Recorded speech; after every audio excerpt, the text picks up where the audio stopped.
அழைக்கிறோம்.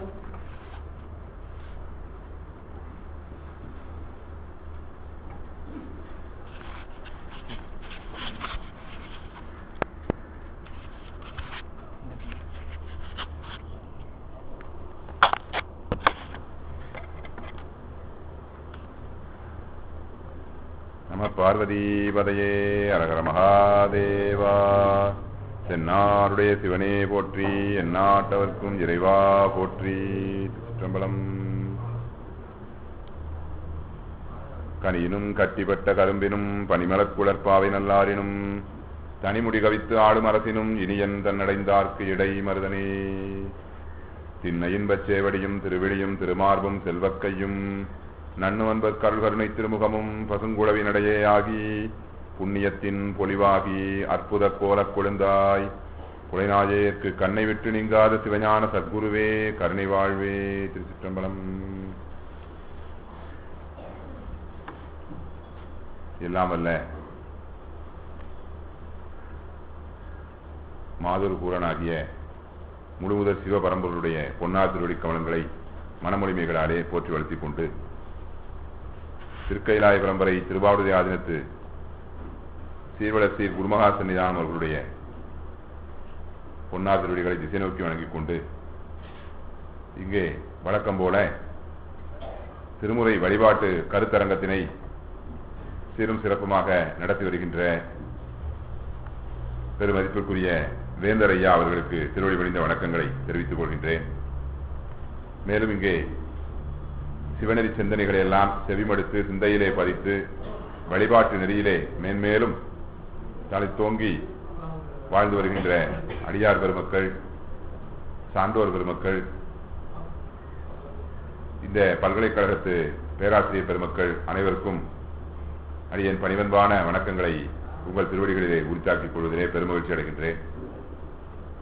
இங்கே ஒவ்வொரு கருத்தரங்கத்திலுமே ஒரு சிறப்பான பொருளை மையமாக வைத்து அந்த பொருள் தொடர்பாக 2 நாட்கள் என்று 8 பேருரைகள் நடத்தி வருவது தமிழுலகும் சைவ உலகும் நன்கு அறிந்த உண்மையாகும். திரு எழுகூற்றிருக்கை என்ற அந்த ஞானசம்பந்த பெருமானுடைய அந்த ஒரு பணுவலுக்கு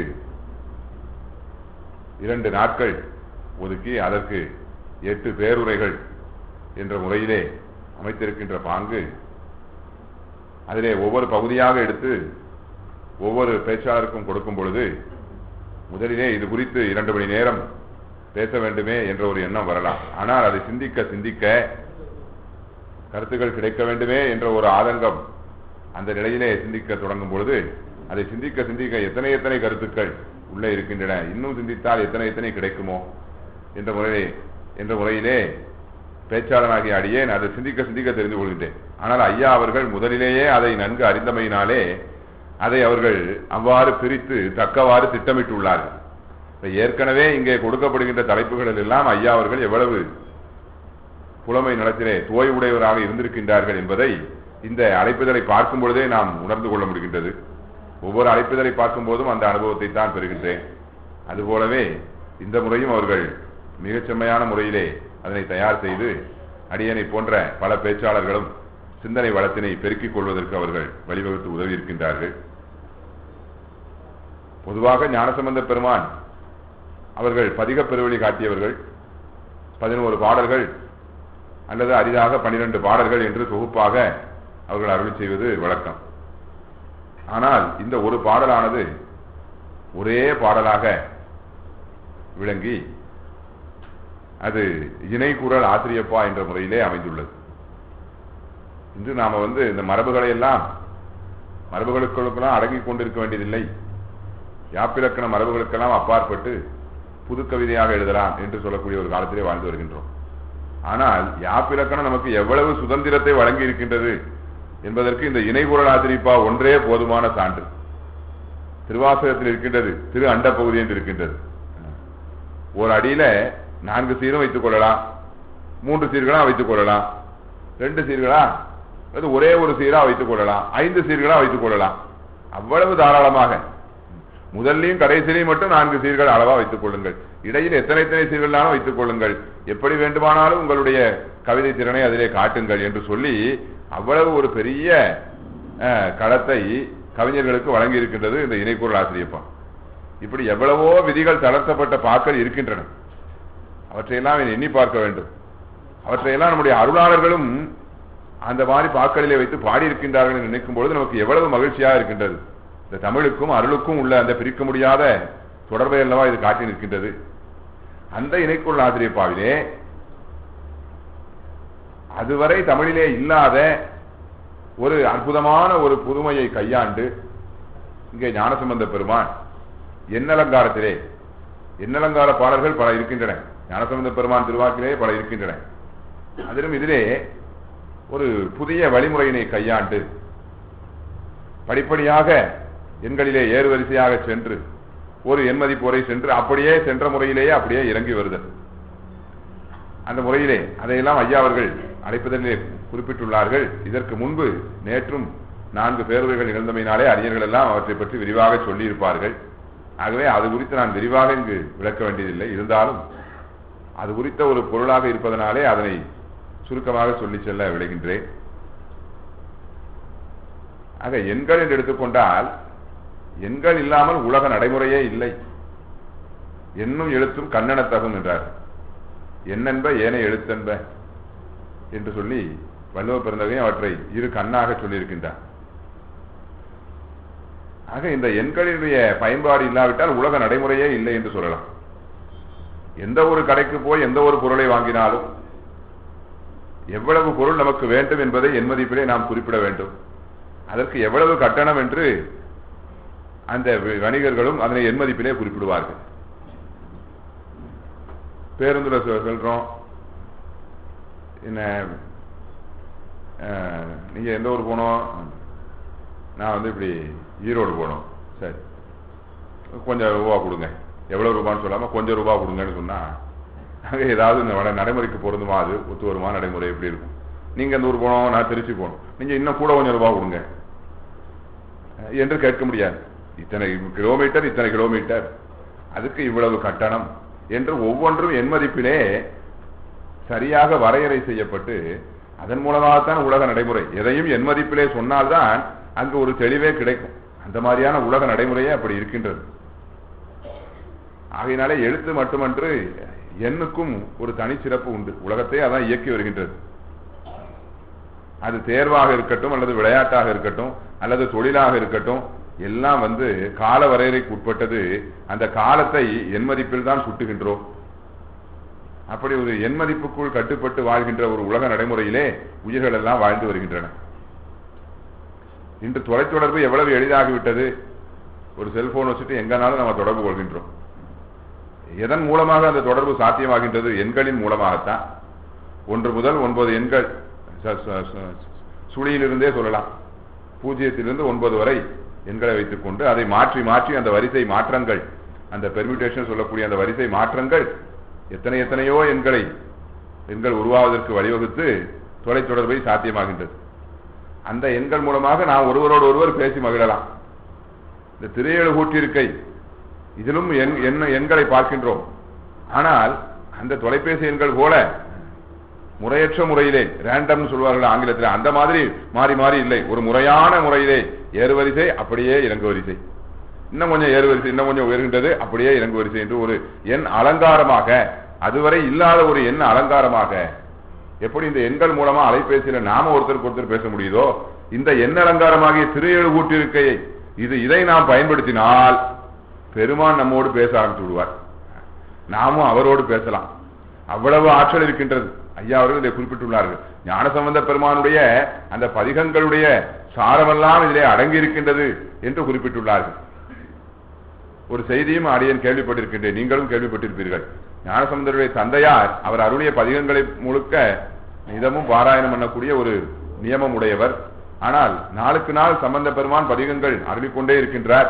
நிறைய பதிகங்கள் வருகின்றது, அனைத்தையும் பாடுவதற்கு முடியவில்லை என்று சொல்கின்ற ஒரு நிலையிலே இந்த ஒரு பாசுரத்தை பாடினாலே எல்லா பதிகங்களையும் பாடிய பலன் கிடைக்கும் என்ற முறையிலே அருளி செய்யப்பட்டது என்று சொல்வார்கள். ஆகையினாலே எத்தனையோ நயங்கள், எவ்வளவோ அணிநயம், மற்ற நயங்கள் இவை கருதி பிற பிற இலக்கியங்கள், பிற பிற பொருள்களை பாடக்கூடிய இலக்கியங்களுக்கு சென்று அவற்றிலேயே ஆராய்ச்சி செய்து நாம் வாழ்நாளை கழித்து விட வேண்டாம். என்னென்ன இலக்கிய நயங்கள் எல்லாம் மக்கள் விரும்புகின்றார்களோ அதையெல்லாம் இந்த சிவ தோத்திரங்களிலே வைத்து, இங்கு இலக்கிய நயமும் இருக்கின்றது, உள்ளத்தை செம்மைப்படுத்தக்கூடிய பக்தி நயமும் இருக்கின்றது, எல்லாம் இருக்கின்றது நம்முடைய திருமுறைகளிலே என்று சொல்லக்கூடிய அளவிற்கு நம்முடைய திருமுறைகள் அமைந்துள்ளன. அதிலும் ஞானசம்பந்த பெருமானுடைய அந்த தேவாரம் அது எல்லாத்துக்கும் வழிகாட்டியாக இருக்கின்றது. இப்படி எத்தனையோ புதிய யாப்பு முறைகளை, புதிய புதிய யுக்திகளை எல்லாம் அவர் செந்தமிழுக்கு வழங்கியுள்ளார். தமிழ் மொழியை எத்துணை சிறப்பாக பாராட்டுகின்றார் என்று குறிப்பிட்டுள்ளார்கள். ஆக அத்துணை சிறப்பும் தமிழ் மொழிக்கு உண்டு என்பதை தம்முடைய தமிழ் கவிதை மூலமாகவே நிலைநாட்டியவர்கள். எத்தனை எத்தனை அற்புதங்களை பண்ணியுள்ளார் ஞானசம்பந்த பெருமான் நமக்கு தெரியும். ஓடன் ஜிவிகை, உளவாக்கிளி, அடைக்க பாடல், பனைதாளம், பாலை நெய்தல், ஏடதில் வெற்பு, என்புக்குயிர் கொடுத்தல், ஈங்குவைதான் ஓங்கு புகழ் தென்புகழி வேந்தன் செயல் என்று சொல்லியிருக்கின்றார்கள். அந்த அற்புதங்கள்லாம் இவையெல்லாம் எப்படிப்பட்ட அற்புதம் எல்லாரும் புரிந்து கொள்ளலாம். ஏடு எதிர்த்து செல்கின்றது வைகையிலே, இவ்வளவு பெரிய அற்புதம் அது. இறந்தவர் உயிர் பெற்று எழுகின்றார், வெறும் எலும்பு சாம்பலும் பெண்ணா உயிர் பெற்று எழுகின்றது, எவ்வளவு பெரிய அற்புதம் எல்லாரும் புரிந்து கொள்ளலாம். ஆனால் தமிழ் படித்தவர்கள் அந்த அற்புதங்களை பார்த்து மட்டும் வியக்க மாட்டார்கள், அதை பார்த்தும் வியப்படைவார்கள். அதோடு நிறுத்திக் கொள்ளாமல் ஞானசம்பந்த பெருமானுடைய இந்த அருமையான தமிழை கண்டால் இந்த தமிழும் ஒரு அற்புதம், சம்பந்தருடைய தமிழும் ஒரு அற்புதம் என்று புலமை நிலம் சார்ந்தவர்கள் அவர்களுடைய அந்த தமிழ் பாசுரங்களையும் ஒரு அற்புதமாகவே, ஏனென்றால் இப்படி பாசுரங்கள் எவராலும் பாட முடியாது, இப்படிப்பட்ட பாசுரங்கள். ஏன்னா அது அருளின் விளைவு. சம்பந்தருடைய வரலாறு எல்லாம் நாம் அறிந்ததுதான், அந்த திருவருள் பெற்றதனுடைய சீரிய விளைவு தான். ஆக இந்த பாசுரங்களும் ஒரு அற்புதம் என்று சொல்லக்கூடிய அளவுக்கு அந்த பாசுரங்கள் அமைந்துள்ளன. அப்படிப்பட்ட முறையிலே இங்கே 1, 2, 3, 4, 5 என்ற முறையிலே வகுத்து கொடுப்பதனாலே நாம் அந்த திரு எழு கூட்டியிருக்கையை அதை முழுமையாக பொருள் விளக்கம் செய்து அதில் உள்ள எல்லா பகுதிகளையும் ஆராயும் முறையிலே இங்கு அமைக்கப்படவில்லை. அந்த எண்களின் அடிப்படையிலே கொடுக்கும் பொழுது ஒவ்வொரு பேச்சாளரும் அந்தந்த எண்கள் சம்பந்தமானவற்றை சொல்லும் பொழுது முடிவிலே இந்த பாசுரம் முழுக்க சிந்திக்கப்பட்டதனுடைய ஒரு பெரும்பயனானது கிட்டுகின்றது. இந்த பாசுரத்தை சிந்திப்பதிலே ஒரு சிறப்பான ஒரு வழிமுறையினை இங்கு கையாண்டிருக்கின்றார்கள். ஆக அதிலே நாங்கள் பார்க்கும் பொழுது 5 என்ற எண்ணானது அடியனுக்கு கொடுக்கப்பட்டுள்ளது. இந்த 5லே ஐந்தலை அரவம், ஐம்புலன், ஐவகை வேள்வி, ஐந்தவர் கல்வி, அஞ்செழுத்து, ஐந்தொழில் என்ற முறையிலே தலைப்பு அடியனுக்கு கொடுக்கப்பட்டுள்ளது.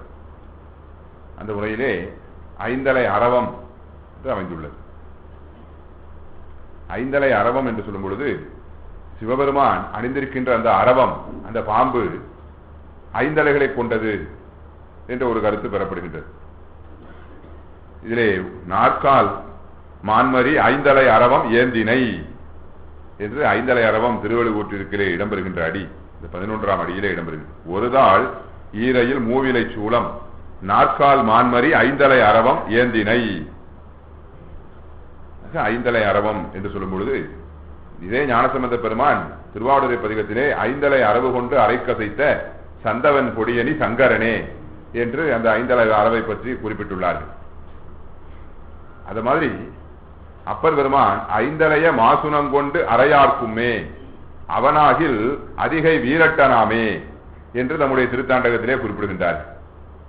அது பேர் என்ன? அடையாள திருத்தாண்டகம்னு பேரு.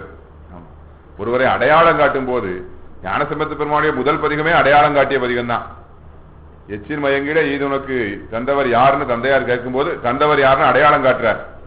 செம்மை பெற எடுத்த திரு தோருடைய செவியனும் மெய்மை பெரு திருப்பதிகம் பிரமபுரம் மேவினார் தம்மை அடையாளங்களுடன் சாற்றி என்று சொன்னார். அதுவும் அடையாளங்களுடன் சொன்னதுதான். அது மாதிரி அடையாள திருத்தாண்டகம் என்றே அப்பர் பெருமான் அருள் இருக்கின்றார். அடையாளங்கும் போது எல்லாருக்கும் உள்ள பொதுவான அடையாளங்களை சொன்னால் அது அடையாளம் சொன்னதாகாது இல்லையா? அவருக்கு 2 கண் இருக்கும், ஒரு மூக்கு இருக்கும், இது எல்லாருக்கும் பொதுவானது. அவருக்கு மட்டும் உள்ள தனிச்சிறப்பான பண்புகளை சொல்ல வேண்டும். அப்போ அந்த தனிச்சிறப்புக்கு சொல்லும் பொழுது அப்பர் பெருமான் எதை சொல்கின்றார்? இந்த ஐந்தலை அறவை சுற்றியவர் இப்படி யாராவது உண்டா என்று கேட்கின்றார். யாரும் செய்ய முடியாததெல்லாம் சுவாமி செய்திருக்கின்றார். ஐந்தலை மாசுணம். மாசுணம் என்பது பாம்புக்கு இன்னொரு பெயர். சொல் வளம் பாருங்க, திருமுறைகளை பிடித்தா எவ்வளவு சொல் வளம் கிடைக்கின்றது பாருங்க. ஐந்துளை மாசுனம் கொண்டு அரையார்க்குமே. அரை என்பது அரைனா பாதி, உடம்புல பாதி இடுப்பு, அரை. அரையார்க்குமே இடுப்புல அதை கட்டியிருக்கின்றார், ஐந்தலை பாம்பை கட்டியிருக்கின்றார். யாரு அப்படின்னா அதிகை வீரட்டானத்தில் இருக்கின்ற பெருமான் என்று சொன்னார். இப்படி ஐந்தலை பாம்பானது திருமுறைகளிலே பல இடங்களிலே இடம்பெற்றுள்ளது. ஆனால் நம்முடைய உலக வாழ்க்கையிலே நாம் வாழ்கின்ற இந்த காலத்திலே அது போன்ற ஒரு பாம்பை நாம் பார்க்க முடியாததுனாலே பிற்காலத்திலே மக்களுடைய அறியாமையை சுட்டுவதற்கு இதையெல்லாம் பயன்படுத்தி கொண்டார்கள். ஐந்துதலை பாம்பென்பான் அப்பன் மகன் ஆறுதலை என்று சொல்லிவிட்டால் நெஞ்சு பிரிந்திடுவார், பின் நெடுநாள் இருவரும் பகைத்திருப்பார், நெஞ்சு பொறுக்குதிலேயே அப்படின்னு பாரதியார் பாடி வச்சார். அப்ப பேச்சாளர்கள் என்ன சொல்லியிருக்கிறாங்கன்னா, அப்பனும் மகனும் எப்படி இருக்கிறாங்களா, இந்திய நம்ம தமிழ் மக்கள்கிட்ட ஒற்றுமையே இல்லை என்பதை சொல்வதற்கு இதே ஒரு எடுத்துக்காட்டாக சொல்லி பாடியிருக்கின்றார். யாரு ரொம்ப நெருக்கமான உறவு கொண்டவர்கள், அடுத்த வீட்டுக்காரர்கள், அப்பாவும் பிள்ளையும், ரெண்டு பேருக்கும் பேச்சுவார்த்தையே கிடையாது. ஆமா, என்னதான் ஒரு வீட்டுல இருந்தாலும் ஏதாவது கருத்து வேறுபாடுகள் வரதான் செய்யும், கொஞ்சம் வருத்தங்கள் வரும், கொஞ்ச நேரம் பேசாம அப்படியே இருப்போம், திரும்ப பேசிதான் ஆகும். ஆனா இது அப்படி இல்லை, நெஞ்சு பிரிந்துடுவார்னு மனதளவிலேயே வேற்றுமை வந்து விட்டது. அப்படி என்ன சர்ச்சை ரெண்டு பேருக்கும்? ஏதாவது சொத்து தகராறா, மகனுக்கு எழுதி வச்சாம விட்டுட்டாரா? ஒன்னும் கிடையாது. என்ன, ஒரு பாம்போட படத்தை பார்த்து இதுக்கு 5 தலைன்னு அப்பா சொன்னாரு, மகன் இல்லை இல்ல 6 தலைன்னு சொல்லிட்டார். அவ்வளவுதான், ரெண்டு பேரும் மனதளவிலேயே பிரிந்து விட்டார்கள், நெடுநாள் பகைத்திருக்கின்றார்கள். பேச்சாளர்கள் இதை வச்சு பேசும்போது என்ன சொல்கின்றார்கள், நான் பாரதியார் எந்த நோக்கில படிச்சிருக்காருனா, இப்ப சண்டை போட்டதுதான் போட்டீங்க, ஒரு இருக்கிற பொருளை வச்சு சண்டை போடக்கூடாதா, இல்லாத பொருளை வச்சுக்கிட்டு சண்டை போடுறீங்களையான்னு அது மேலும் நயம் சொல்கின்ற முறையிலே சொல்கின்றார்கள் இல்லையா. இல்லாத பொருள்னா நம்முடைய காட்சி அளவுக்கு இப்போது எய்தவில்லை என்பது பற்றி நாம இல்லாத பொருள் முடிவு செய்ய முடியாது. நம்ம காட்சி அளவுக்கு கேட்டாம எத்தனை கோள்கள் இருக்கின்றன, எத்தனை விண்மீன்கள் இருக்கின்றன, என்னைக்கு எல்லாரும் எல்லாத்தையும் அளந்து சொல்வது. நாம என்ன சொல்லணும் அப்படின்னா, அப்பா சொன்னதுதான் சரி, என்ன திருமுறை ஆசிரியர்கள் அருள் இருக்கின்றார்கள் என்றுதான் நாம சொல்லணும். ஆகையினாலே திருமுறை ஆசிரியருடைய வாக்குகள் அவை உரை அளவையாகவே ஆகம பிரமாணமாகவே கொள்ளத்தக்கன. அந்த மாதிரி அந்த ஐந்தலை, இங்கு ஐந்தலையானது அஞ்செழுத்தின் சொரூபத்தை குறிக்கும் என்று சைவ பேரறிஞர் கயப்பாக்கம் சதாசிவன் செட்டியார் அவர்கள் குறிப்பு தந்துள்ளார். கோவை வழக்கறிஞரும் தமிழிலும் சைவத்திலும் கடலாக விளங்கியதுமாகிய சிவகவிமணி சி.கே.எஸ். ஐயா அவர்கள் தம்முடைய அந்த பெரிய புராண விரிவுரை 7 தொகுதிகள், கோயம்புத்தூர்ல நான் அதை பற்றி விரிவாக அறிமுகம் செய்ய வேண்டியதில்லை, இந்த மண்ணிலே தோன்றியது இது. அப்படிப்பட்ட அந்த பெரிய புராணத்தை விரிவுரை எழுதிய சி.கே.எஸ். ஐயா அவர்கள், இப்படி பெரிய புராணத்திலேயே பல்லாண்டுகள் என்னுடைய சிந்தனை ஆழ்ந்து கிடப்பதற்கு காரணமாக இருந்த சம்பவம் எது? ஏதாவது ஒரு தூண்டுதலால தானே சில செயல்களுக்கு தம்மையே அர்ப்பணிச்சிருப்பாங்க.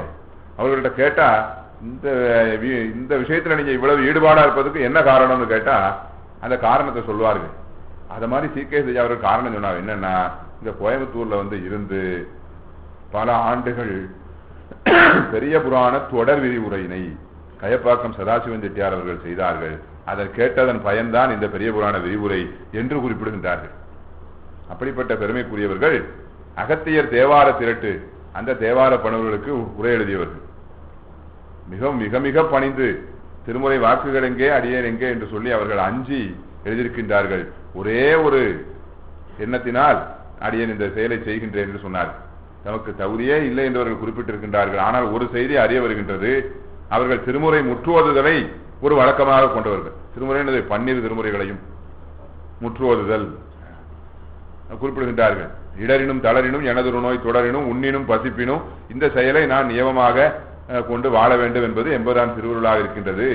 அந்த ஒரே ஒரு சிறிய தகுதியை தவிர வேறொன்றும் இல்லை என்று குறிப்பிடுகின்றார்.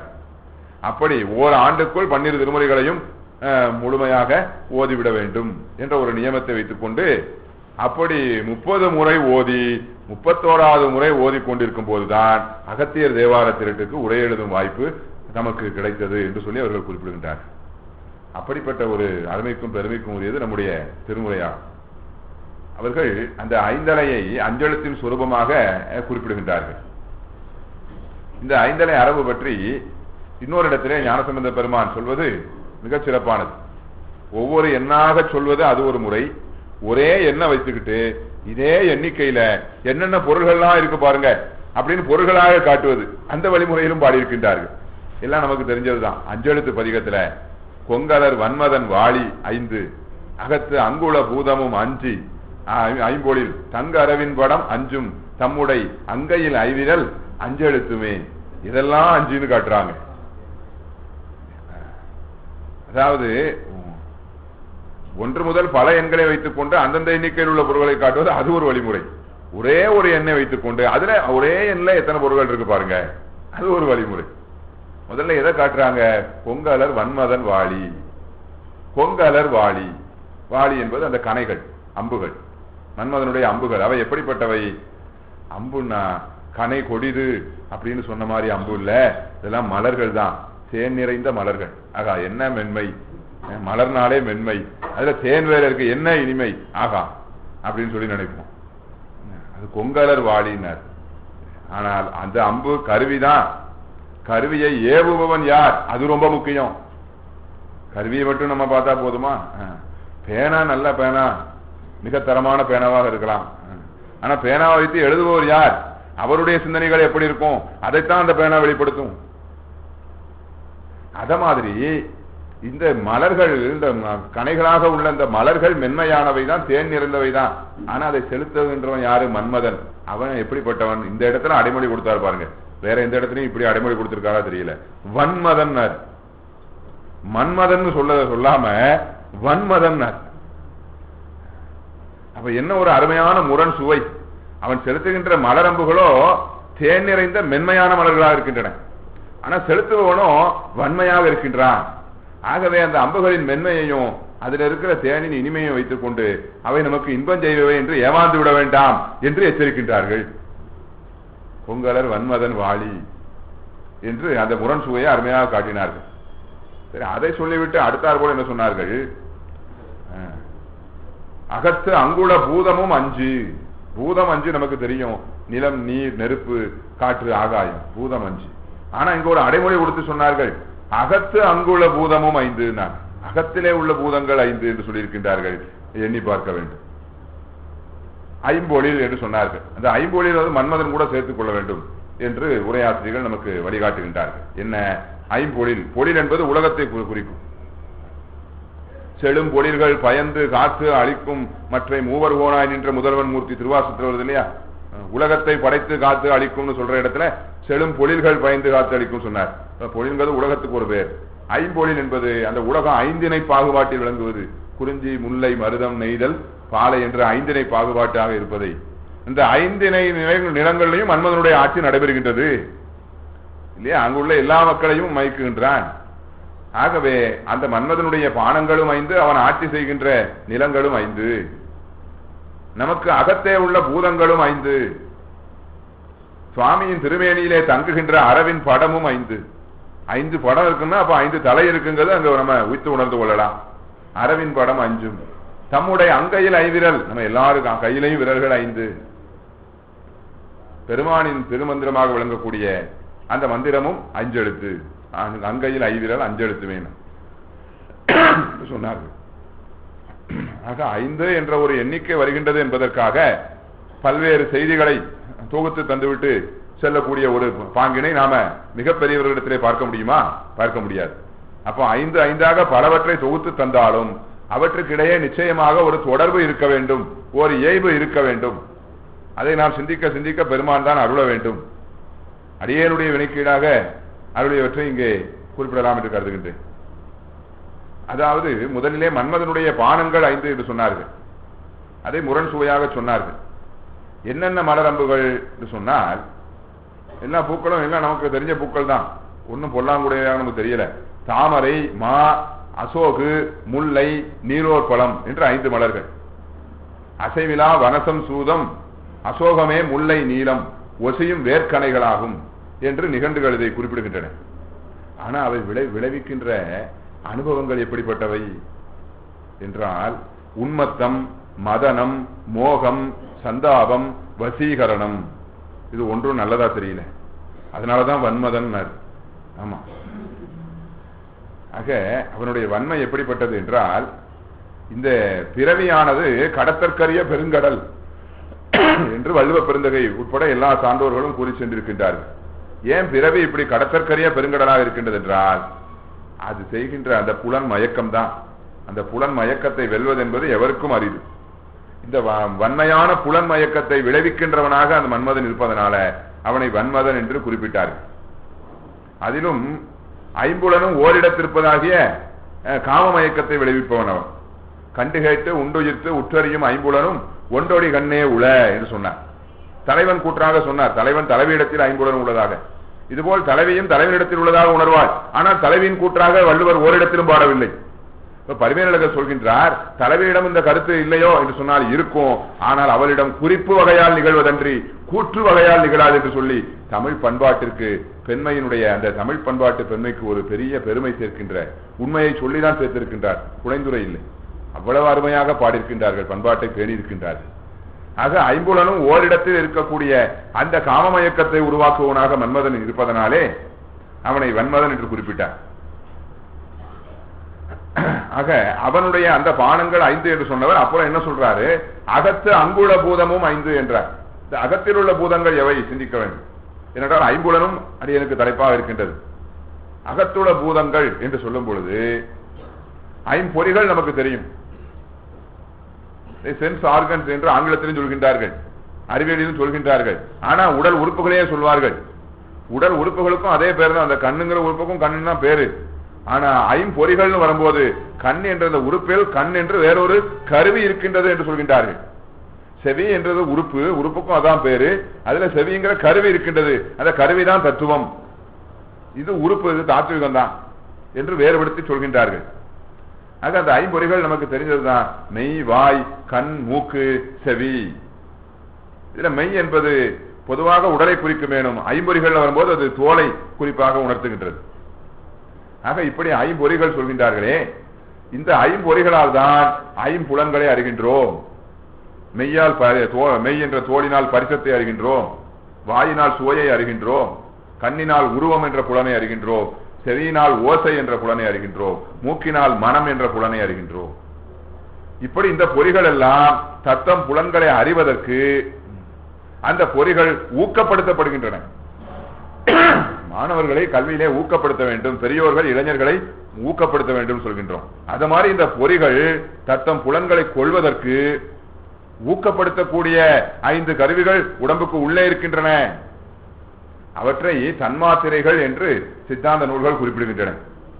அந்த தன்மாத்திரைகளை சூக்கும பூதங்கள் என்று குறிப்பிடுவார்கள். அவை இல்லாம நமக்கு விஷய அறிவு, ஐம்புல அறிவு நமக்கு கிடைக்காது. அவை இந்த ஐம்பொறிகளை ஊக்கப்படுத்தினாதான் உண்டு.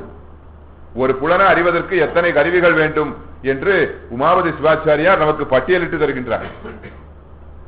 நாம எந்த புலனை அறிகிறோமோ அதை பொறுத்து அதுக்கு தகுந்த பொறி வேண்டும். ஓசை அறியணுமா, செவிங்கிற பொறி வேண்டும். உருவத்தை அறியணுமா, கண்ணுங்கிற பொறி. அதனால ஐம்பொறிகளில் ஏதேனும் ஒரு பொறி வேண்டும். மருவிய பொறியில் 1, மாபூதம் 5இல் 1, கருவிகள் 4, நீங்கா கலாதிகள் 5 கூடி ஒரு புலன் நுகரும் என்று சொல்கின்றார். அப்போ அந்த மாபூதம் 5இல் 1 சொன்னாரே, அந்த மாபூதங்கள் 5 தான் இங்க சம்பந்த பெருமான் குறிப்பிட்ட அகத்துள பூதமும் 5 என்று சொன்னது. உருவத்தை காண வேண்டுமா, கண்ணுங்கிற பொறி வேண்டும். அந்த கண்ணுங்கிற பொறியை ஊக்கப்படுத்துவதற்கு உள்ள ஒரு சூக்ம பூதம் இருக்கின்றது. ரூபம் என்ற அந்த தன்மாத்திரையாக இருப்பது அது கண்ணை ஊக்கப்படுத்துகின்றது. இந்த தன்மாத்திரைகளை பற்றி சொல்லும் பொழுது அருமையாக சொல்வார்கள். ஓசை நற்பரிச ரூபம் ரச கந்தங்கள் என்று பேசு மாத்திரைகள் 5 பிறக்கும் பூதாதிகத்தில் என்று சொல்லிவிட்டு அப்புறம் சொல்றார். அதான் ரொம்ப முக்கியம். நேச இந்திரியங்களுக்கு, இந்திரியங்களை எவ்வளவு அன்பா இருக்கிறோம். ஒரு அன்பானவர் சொன்னா கண்ணேன்னு சொல்றோம். நேச இந்திரியங்களுக்கு நிகழறிவு இதனால் காண்டும் என்று சொன்னார். இந்திரியங்களை தத்தம் புலன்களை நோக்கி செலுத்துவது இந்த தன்மாத்திரைகள் தான், உள்ள தன்மாத்திரைகள் தான். அவற்றை சூக்கும பூதம் என்பார்கள், அகப்பூதம் என்று சொல்வார்கள். அதான் அகத்துள பூதம் 5 என்றார். அப்ப மன்மதனுடைய செய்கை என்ன? பொறிகளின் வழி புலன்களில் நம்மை பற்று கொண்டு ஓடச் செய்வது. இந்த சூக்கும பூதம் அகப்பூதத்தினுடைய வேலையும் என்ன? அந்த பொறிகளை ஊக்கப்படுத்துவதுதான். அப்ப பொறிகளின் வழி நம்மை ஊக்கப்படுத்துவதுதான் மன்மதனுடைய வேலையும், இந்த அகப்பூதங்களின் வேலையும் அதுதான். ரெண்டத்தையும் இணைச்சு சொன்னார். கொங்கலர் வன்மதன் வாளி 5, அகத்துள பூதமும் 5 என்று சொன்னார். ஆகவே இப்படி நம்மை புலன்கள் வழி செலுத்துவதிலே மன்மதன் இருக்கின்றான். அதற்கு ஏதுவாக அகத்துள்ளே பூதங்களும் இருக்கின்றன. இத்தனையும் மீறிதான் நாம புலன் வழியிலிருந்து நம்மை திருப்பி இறை வழியிலே நம்மை கொண்டு செல்ல வேண்டியிருக்கின்றது. அதற்கும் பெருமான் உபாயம் வச்சிருக்கின்றார். புலன்வழி செல்வதற்கே எல்லா அமைப்பையும் ஏற்படுத்தி விட்டுட்டாரா? இல்ல, அதிலிருந்து மீள்வதற்கும் உபாயம் வைத்திருக்கின்றார். அதுல ஒன்றாக சொல்கின்றார், தங்கு அரவின் படம் 5. சுவாமியின் திருமேனியிலே தங்கு இருக்கின்ற அரவு என்ற கருத்தில் தங்கு அரவு என்று சொல்வார்கள். அந்த அரவின் படமும் 5 என்றார். ஆக உன்னுடைய ஐம்பொறிகள் இயங்கினாலும் அதை உயிராகிய நீயே இயக்கிக் கொள்ள முடியாது என்று சுவாமி அங்கு உணர்த்துகின்றார். சிவம் உயிரை இயக்குகின்றது, உயிரானது பொறிகளை இயக்குகின்றது. சிவஞான போதம் சித்தியாரெல்லாம் 5ஆம் சூத்திரம் அதுதான் சொல்லுது. பொறிபுலன் கரணம் எல்லாம் புருடனால் அறிந்து ஆன்மாவை அறிந்திடா, அவையே போல ஆன்மாக்கள் அனைத்தும் எங்கும் செறிந்திடும் சிவந்தனாலே அறிந்திடும். எப்படி பொறிகள் எல்லாம் ஆன்மாவால் செலுத்தப்படுகிறதோ அது மாதிரி ஆன்மாக்கள் எல்லாம் சிவனால் செலுத்தப்படுகின்றன. ஆகையினாலே ஐம்பொறிகளையும் ஆட்டுவிப்பவன் நான் தான் என்ற கருத்திலே அந்த 5 அரவத்தை அறையிலே கட்டி அதை அசைப்பதன் மூலமாக உணர்த்துகின்றார். ஆகையினாலே ஐம்பொறி வழி செல்லும் பொழுது தனக்கும் ஐம்பொறிகளுக்கும் உடையனாக இருப்பவன் பெருமான் என்ற ஒரு எண்ணம் வர வேண்டும். வந்தால் அவற்றை நன்னறிப்படுத்தலாம். ஐம்பொறிகளை நம்ம விட்டுற முடியாது. அவற்றை கொண்டுதான் நம்ம சிவபுண்ணியங்களையும் செய்ய வேண்டியது இருக்கு.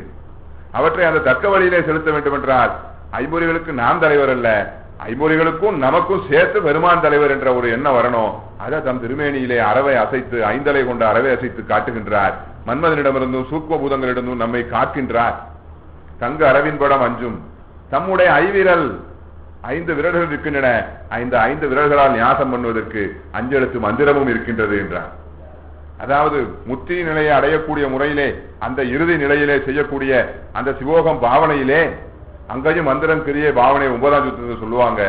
அப்போ 5 எழுத்தால் அங்க கர நியாசம் பண்ணி என்று சித்தியார் சொல்கின்றது. 5 எழுத்தாலே நியாசம், கர நியாசம்.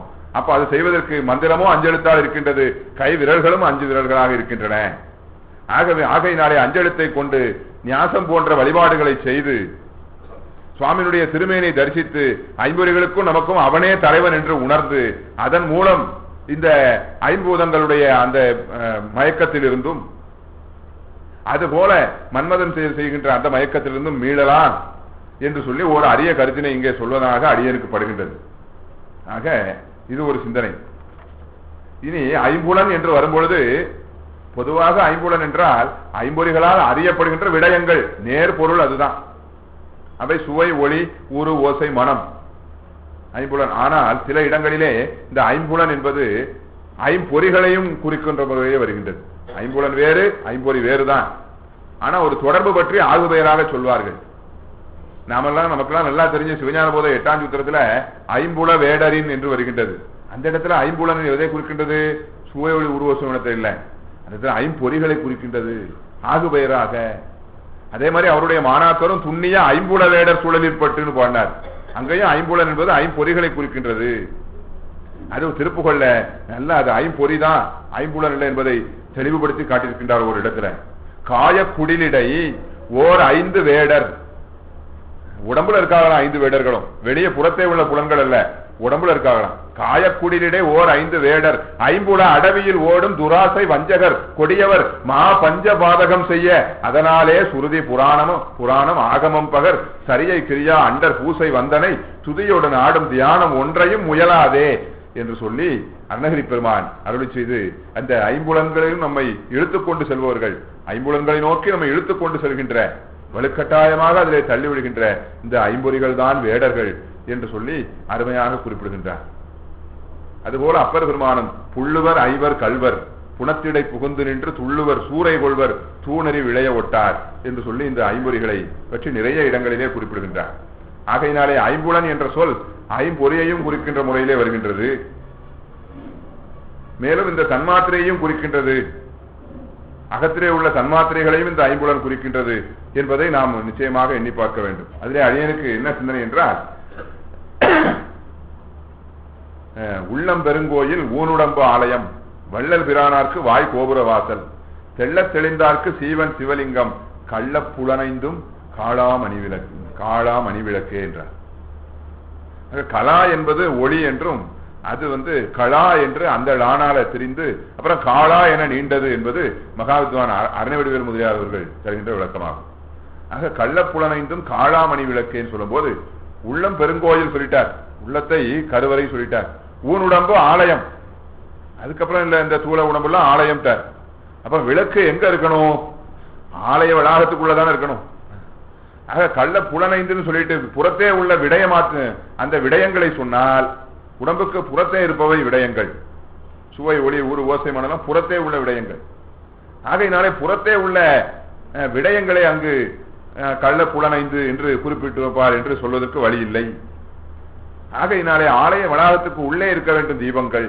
அதனால உடம்பை அகத்தே உள்ள அந்த சூக்கும பூதங்களை தான் அகத்தே இருக்கின்றது, அவற்றை அந்த சூக்கும பூதங்களை தான் அந்த தன்மாத்திரைகளை தான் கள்ள புலனைந்து என்று குறிப்பிட்டிருக்க வேண்டும். அதுக்கு புலன்னு பேர் வைக்கலாமா? புறத்தே இருப்பவைதான புலன் என்று சொன்னால் பெயர் ஒற்றுமை இருக்கின்றது. தன்மாத்திரைகளுக்கும் சுவை ஒளி ஊறு ஓசை மனம்தான் பெயரு, புறத்தே உள்ள விடயங்களுக்கும் அதே பெயர் தான். அந்த பெயர் ஒற்றுமை பற்றி கையாண்டார். இதே பாங்கினே உண்மை விளக்கத்திலையும் பார்க்கலாம். ஆறாறு தத்துவம் ஏது கேட்கின்றார், அவருக்கு தெரியாதா? உண்மை விளக்க ஆசிரியருக்கு நாம் உய்யும் பொருட்டு கேட்கின்றார் மெய்கண்டார்ட்ட. ஆமா, தாமாக நூல் செய்யலாம், அப்படி செய்யாம ஆறாறு தத்துவம் ஏது அடியனுக்கு ஒண்ணுமே தெரியாது, சைவ சித்தாந்த அடிப்படையே தெரியாது, ஏதோ பேரை மட்டும் தெரிஞ்சு வச்சிருக்கேன், ஆறாறு தத்துவம் ஏது ஆணவம் ஏதுன்னு அப்படி பணிவாக கேட்கின்றார். அப்ப ஆறாறு தத்துவம் ஏதுன்னு மெய்கண்டார் சொல்லும் பொழுது அந்த ஆன்ம தத்துவங்கள் 24 முதல்ல சொல்லும் பொழுது அந்த இடத்துல 5 சொல்லிட்டு வரார். ஐம்பூதம் அப்புறம் 5 தன்மாத்திரைகளை சொல்லணும். அந்த இடத்துல ஆசை தரும் ஐம்புலனும் என்று சொல்லி ஐம்புலன் சொல்லி அங்க காரண தன்மாத்திரைகளை ஐம்புலன் குறிப்பிடுறார். ஏன்னா உள்ள இருக்கிற அகப்பூதங்களுக்கும் சுவை ஒளி உருவோசை மனம் தான் பேரு, வெளியே இருக்கிற புலன்களுக்கும் அதான் பேரு. ஆகவே உள்ளே உள்ள தன்மாத்திரைகளை இங்கு திருமூலதேவ நாயனார் கள்ள புலனைந்து என்று குறிப்பிட்டார். ஆலயத்திற்கு உள்ளே அந்த தீபங்கள் இருக்கின்றன என்று பொருட்பொருத்தமும் அங்கே கிடைக்கின்றது. ஆகையினால் அன்பர்களே, இந்த ஐம்புலன் என்பது புறத்தே உள்ள விடயங்களையும் குறிக்கும், ஆகுபெயராய் தூள உடம்புல உள்ள ஐம்பொறிகளையும் குறிக்கும், மேலும் பெயர் ஒற்றுமை கருதி சூக்கும உடம்புல உள்ள தன்மாத்திரைகளையும் குறிக்கும். இத்தனை பொருள் சிறப்புகள் உடையது, பொருள் வளம் உடையது இந்த ஐம்புலன் என்ற சொல். நாம தான் அதை இடம் நோக்கி பொருள் கொள்ள வேண்டும் என்ற ஒரு செய்தியை இங்கே அறிந்து கொள்ள முடிகின்றது. ஆக இப்படி மன்மதன் ஒரு பக்கம் இந்திரியங்களை தூண்டுகின்றான், உள்ளே அகப்பூதங்கள் தூண்டுகின்றன. ஆமா, ஐம்பூதங்களும் அவையும் முக்குணமும் கலந்தவை ஐம்பூதங்கள், புறத்தே உள்ள பூதங்கள் அவையும் மயக்குகின்றன, அல்லலாக ஐம்பூதங்கள் ஆட்டுகின்றன. எல்லாம் 5 இருந்து என்ன மயக்குது, ஆனா ஒரு அஞ்ச தந்து அந்த மயக்கத்தில இருந்து காப்பாத்திட்டாரு. யாருன்னா 5 பொறிகளால் அலங்கரிக்கப்பட்ட திருச்சடை உடைய பெருமான் என்று அப்பர் பெருமான் மிக அற்புதமாக இங்கு சம்பந்த பெருமான் 5 சொன்ன மாதிரி அப்பர் பெருமான் சொன்னார். 5 இயற்றப்பட்ட ஆக்கை பெற்று அதனுள் வாழும் 5 அடர்க்கப்பட்டு இங்கு ஒளிதரும் அதனேனை 5 உய்க்கும் வண்ணம் காட்டினாய்க்கு அச்சம் தீர்ந்தேன் 5 பொழிந்த சென்னி அதிகை வீரட்ட நீரே என்று குறிப்பிடுகின்றார். ஆகையினாலே இப்படி ஐம்பூதங்கள் மயக்கம் செய்கின்றன, ஐம்புலன்கள் மயக்கம் செய்கின்றன. ஆனால் 5 எழுத்தை அருளி அந்த மயக்கத்திலிருந்து என்னை காப்பாற்றி அச்சம் தீர்த்து ஆட்கொண்டாய் என்று சொல்லி அப்பர் பெருமான் சொல்வது அருமையான கருத்தாகும். அதே கருத்தை அங்கே வெளிப்படையாக சொன்ன கருத்தை இப்படி 5 இருக்கின்றன என்று தொகுத்து காட்டி குறிப்பாக சொல்லியிருக்கின்றார் சம்பந்த பெருமான். மன்மதனுடைய கணைகள் 5, அகப்பூதங்கள் 5, இவையெல்லாம் விடயமயக்கத்தை செய்யக்கூடியவை. இதிலிருந்து மீட்பதற்கு 5 அரவு சுற்றி பெருமான் திருமேனி கொண்டிருக்கின்றார். அவர் 5 எழுத்து மந்திரத்தை நமக்கு அருளி அதன் மூலம் மீட்கின்றார். அதன் மூலம் நான் ஞாசம் செய்யக்கூடிய விரல்களும் 5 என்று சொல்லி சம்பந்த பெருமான் குறிப்பாக காட்டி நயம் சிறக்க பாடியுள்ளார்கள். ஆக இப்படி 5 அரவம் ஐம்புலன் என்பது குறித்த சிந்தனைகள் அமைந்திருக்கின்றன.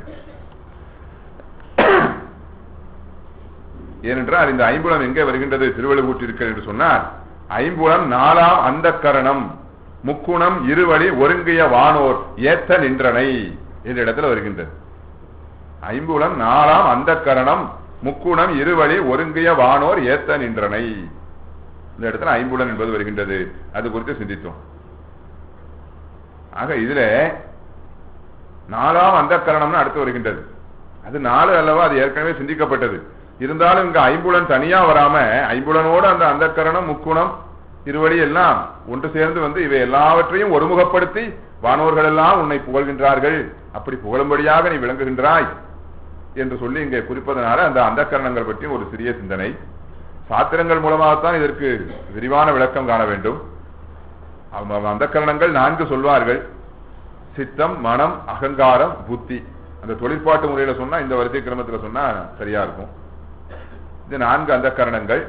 இவை 4 என்று சொன்னாலும் தொழிற்பாட்டு முறையினால 4, எண்ணிக்கையில் 3 என்று சொல்வார்கள்.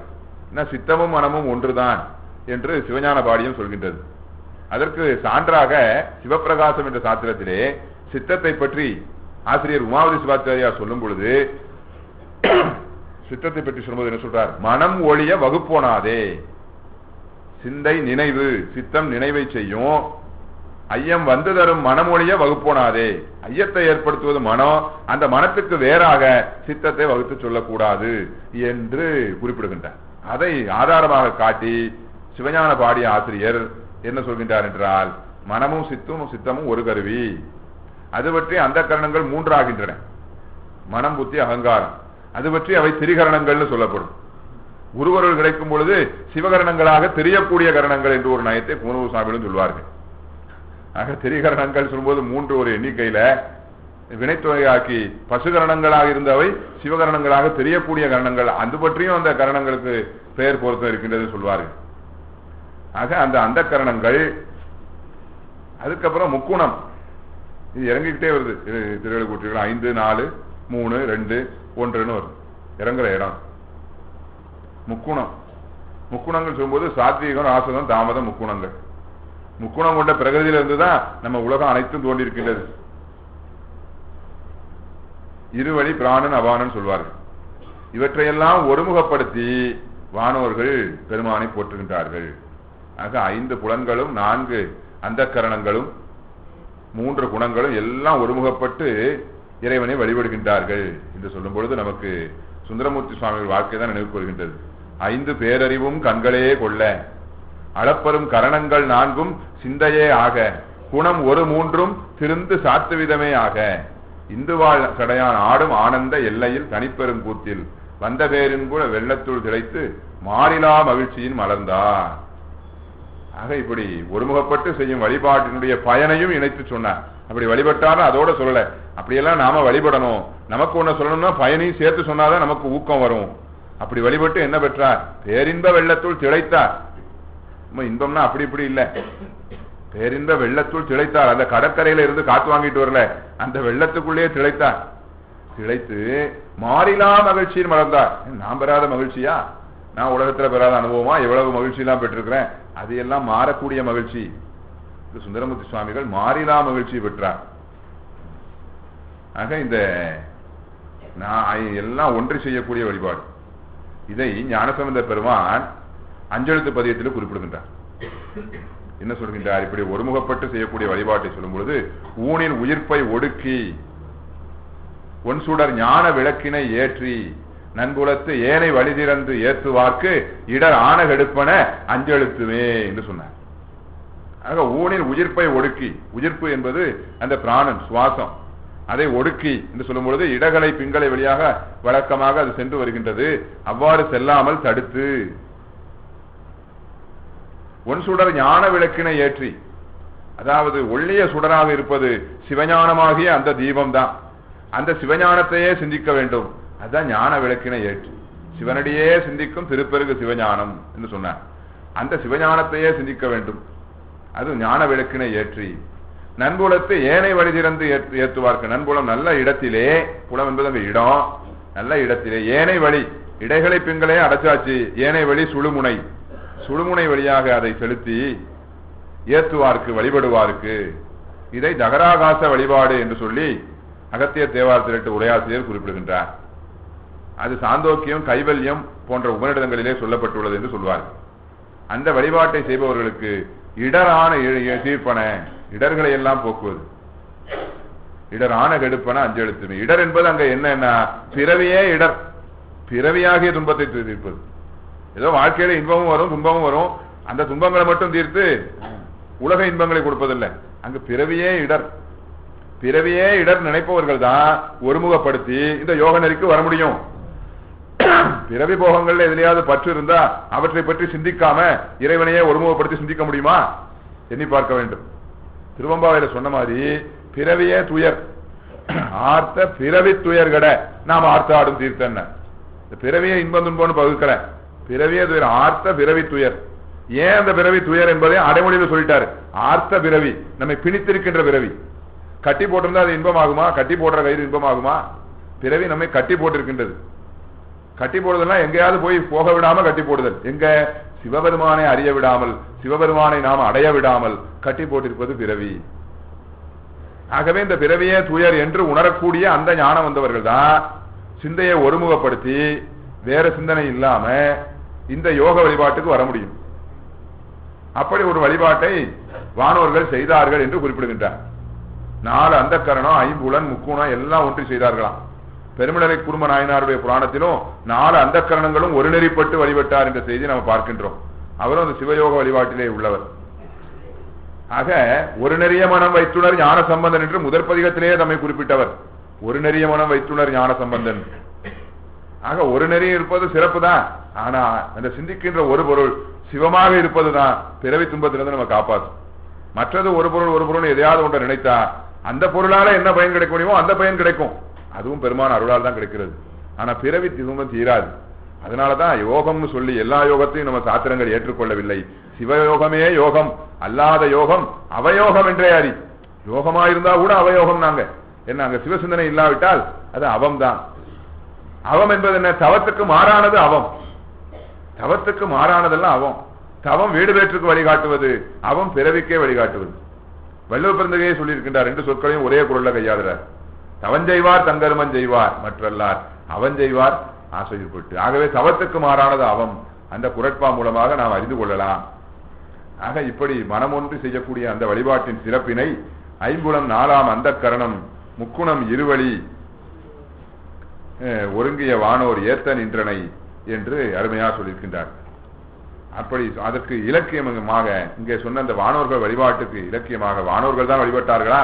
நம்முடைய தமிழ்நாட்டிலே நம்ம மாதிரி பிறவியில பிறந்த சுந்தரமூர்த்தி சுவாமிகளும் வழிபட்டார்கள் என்று சொல்லி பெரிய புராணத்திலே பார்க்கின்றோம். அதன் பயனை பெற்றார்கள். மாறிலா மகிழ்ச்சியின் மலர்ந்தார் என்று சொன்னார்.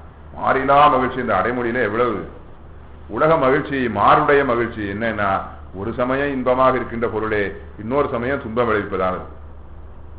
ஆக மாறுபடுதல்னா வேறுபடுதல் மட்டுமல்ல, பகையாகி போதல் என்ற பொருளும் நம்ம கொள்ளலாம்.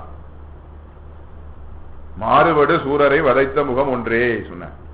ஆகவே மாற்றான்னு சொல்வார்கள் பகைவரையும். உலக இன்பம் அப்படிதான். இன்று இன்பமாக தெரியும், நாளைக்கு அதுக்கு மாறான துன்பமாக வந்துவிடும். ஒன்றுமே நடந்திருக்காது, அதுக்கும் ஒரு மகிழ்ச்சி. இப்படிலாம் உலக மகிழ்ச்சி இருக்கிறது. ஒரு சமயம் என்ன அப்படின்னா, ஒரு 100 ரூபாயை தொலைச்சிட்டேன். எப்படி தொலைச்சேன்னு எனக்கே தெரியல. அன்னையிலிருந்து இன்னை வரைக்கும் ஒரு 100 ரூபாய் தொலைந்து விட்டது. சட்டப்பையில இருந்தது. ஏதாவது கடையில மாற்றி கொடுத்துட்டேனா என்ன ஏது எல்லாம் விசாரிச்சாச்சு. ஏன் பார்த்துக்கோங்க, இந்த டிராயர்ல பார்த்துக்கோங்க, 100 ரூபாய் நோட்டே இல்லை.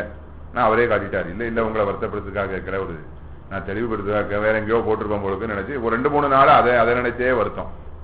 ஏடா 100 ரூபாயை இப்படி முழுசா தொலைச்சிட்டோமேன்னு சொல்லிட்டு கொஞ்ச நாள் அந்த வருத்தம் அது முடிஞ்சது. அப்புறம் சில ஆண்டுகள் கழித்து வண்டியில போய்கொண்டு இருக்கும் போது செல் அடிச்சுக்கிட்டே இருக்குது. செல்லுன்னு உனக்கு ஞாபகம் வருது, அதை சுவிட்ச் ஆஃப் பண்ணி வைக்கணும். அதை செய்யாம இருந்துகிட்டு இருக்கிறேன் நான். என்ன, செல்ல வண்டியில போயிட்டு இருக்கும் போது அந்த செல்லு கூப்பிட்டது. சரி, வண்டியில போயிட்டு இருக்கும் போது அதை எடுக்க வேண்டாம் சொல்லிட்டு எடுக்காம விட்டுட்டேன். தொடர்ந்து போய்கிட்டே இருக்கிறேன். திரும்ப ஒரு தடவை கூப்பிட்டது. சரி, யாராவது முக்கியமானவர்களா இருக்கலாம், 2வது தடவை நாம அப்படி இருந்தோம்னா அது மரியாதை இருக்கான்னு ஒரு ஓரமா வண்டியை நிறுத்துவோம். இரவு நேரம் அந்த பக்கம் பூரா ஒரே புதர், வேற வழியில ஒரு ஓரமா நிறுத்திட்டு அந்த செல்லை எடுக்கிறேன். பையில ஒரு 5 100 ரூபாய் நோட்டு இருந்திருக்கு பையில. நான் என்னன்னா, செல்லு கொஞ்சம் அடிச்சு நீண்ட நேரம் ஆச்சு, ஒதுங்கிறதுக்கு வழி இல்லை, கொஞ்சம் போக்குவரத்து எல்லாம் பார்த்து தானே ஒதுங்கணும். அது வரைக்கும் செல் அடிச்சுக்கிட்டே இருக்கு. சரி, ரொம்ப நேரம் கூப்பிட்டு இருக்கிறாங்களே, 2வது தடவை ஆச்சே, எடுக்காம இருக்கணும்னு சொல்லிட்டு அந்த அவசரத்துல அந்த போனோம், அவசரமா எடுத்து பேசணும் அந்த ஒரே சிந்தனையில அதை எடுக்கும் போது என்னன்னா 5 100 ரூபாய் தாளும் பறக்க ஆரம்பிச்சு விட்டேன். புதரை நோக்கி பறந்தனேன். பின்னாலே நண்பரும் ஆறாரு. அது சார் அப்படின்னு அவருக்கு பயம் வந்துட்டுது அதுன்னு சொல்லிட்டு அவர் என்ன சொன்னா, ஐயா நீங்க போன் எடுத்தீங்க, போன்ல பேசுறீங்க, அதுல ஏதோ ஒரு செய்தி கேட்டீங்க, அதிர்ச்சி அடைஞ்சீங்கன்னா பரவாயில்ல, போனை எடுக்கும் போதே சாருங்கிறீங்களே எனக்கு ஒன்றும் புரியலன்னு. ஒன்றும் இல்லையா, அந்த 5 100 ரூபா நோட்டு பறந்துட்டியா தேடணுயா ஏன்னா பையில பார்த்தா 500 ரூபா தான் வச்சுதான் பை வெத்து பையா இருக்கப்போ 5 நோட்டுமே பறந்துட்டுது. புதற்குள்ள தேடணும், தேடி கிடைச்சல 4 நோட்டு கிடைச்சிது, 400 ரூபாய் கிடைச்சது. இப்பவும் 100 ரூபாய் இழப்பு. ஆனா இப்போ பழைய மாதிரி ஒரு வருத்தம் இருந்ததா இல்ல. என்ன அப்படின்னா 500 400 கிடைச்சிட்டுதுயா, ஒரு ஆறுதல். முன்பு வந்து ஆறுதல் இல்ல, 100 ரூபாய் போச்சு போச்சுன்னு ஒரே புலம்பல் முன்னால. இப்ப என்ன 4 நோட்டு கிடைச்சிட்டுதே, 500 400 கிடைச்சிட்டுதே, 100 ரூபா தானே சரி போகுது.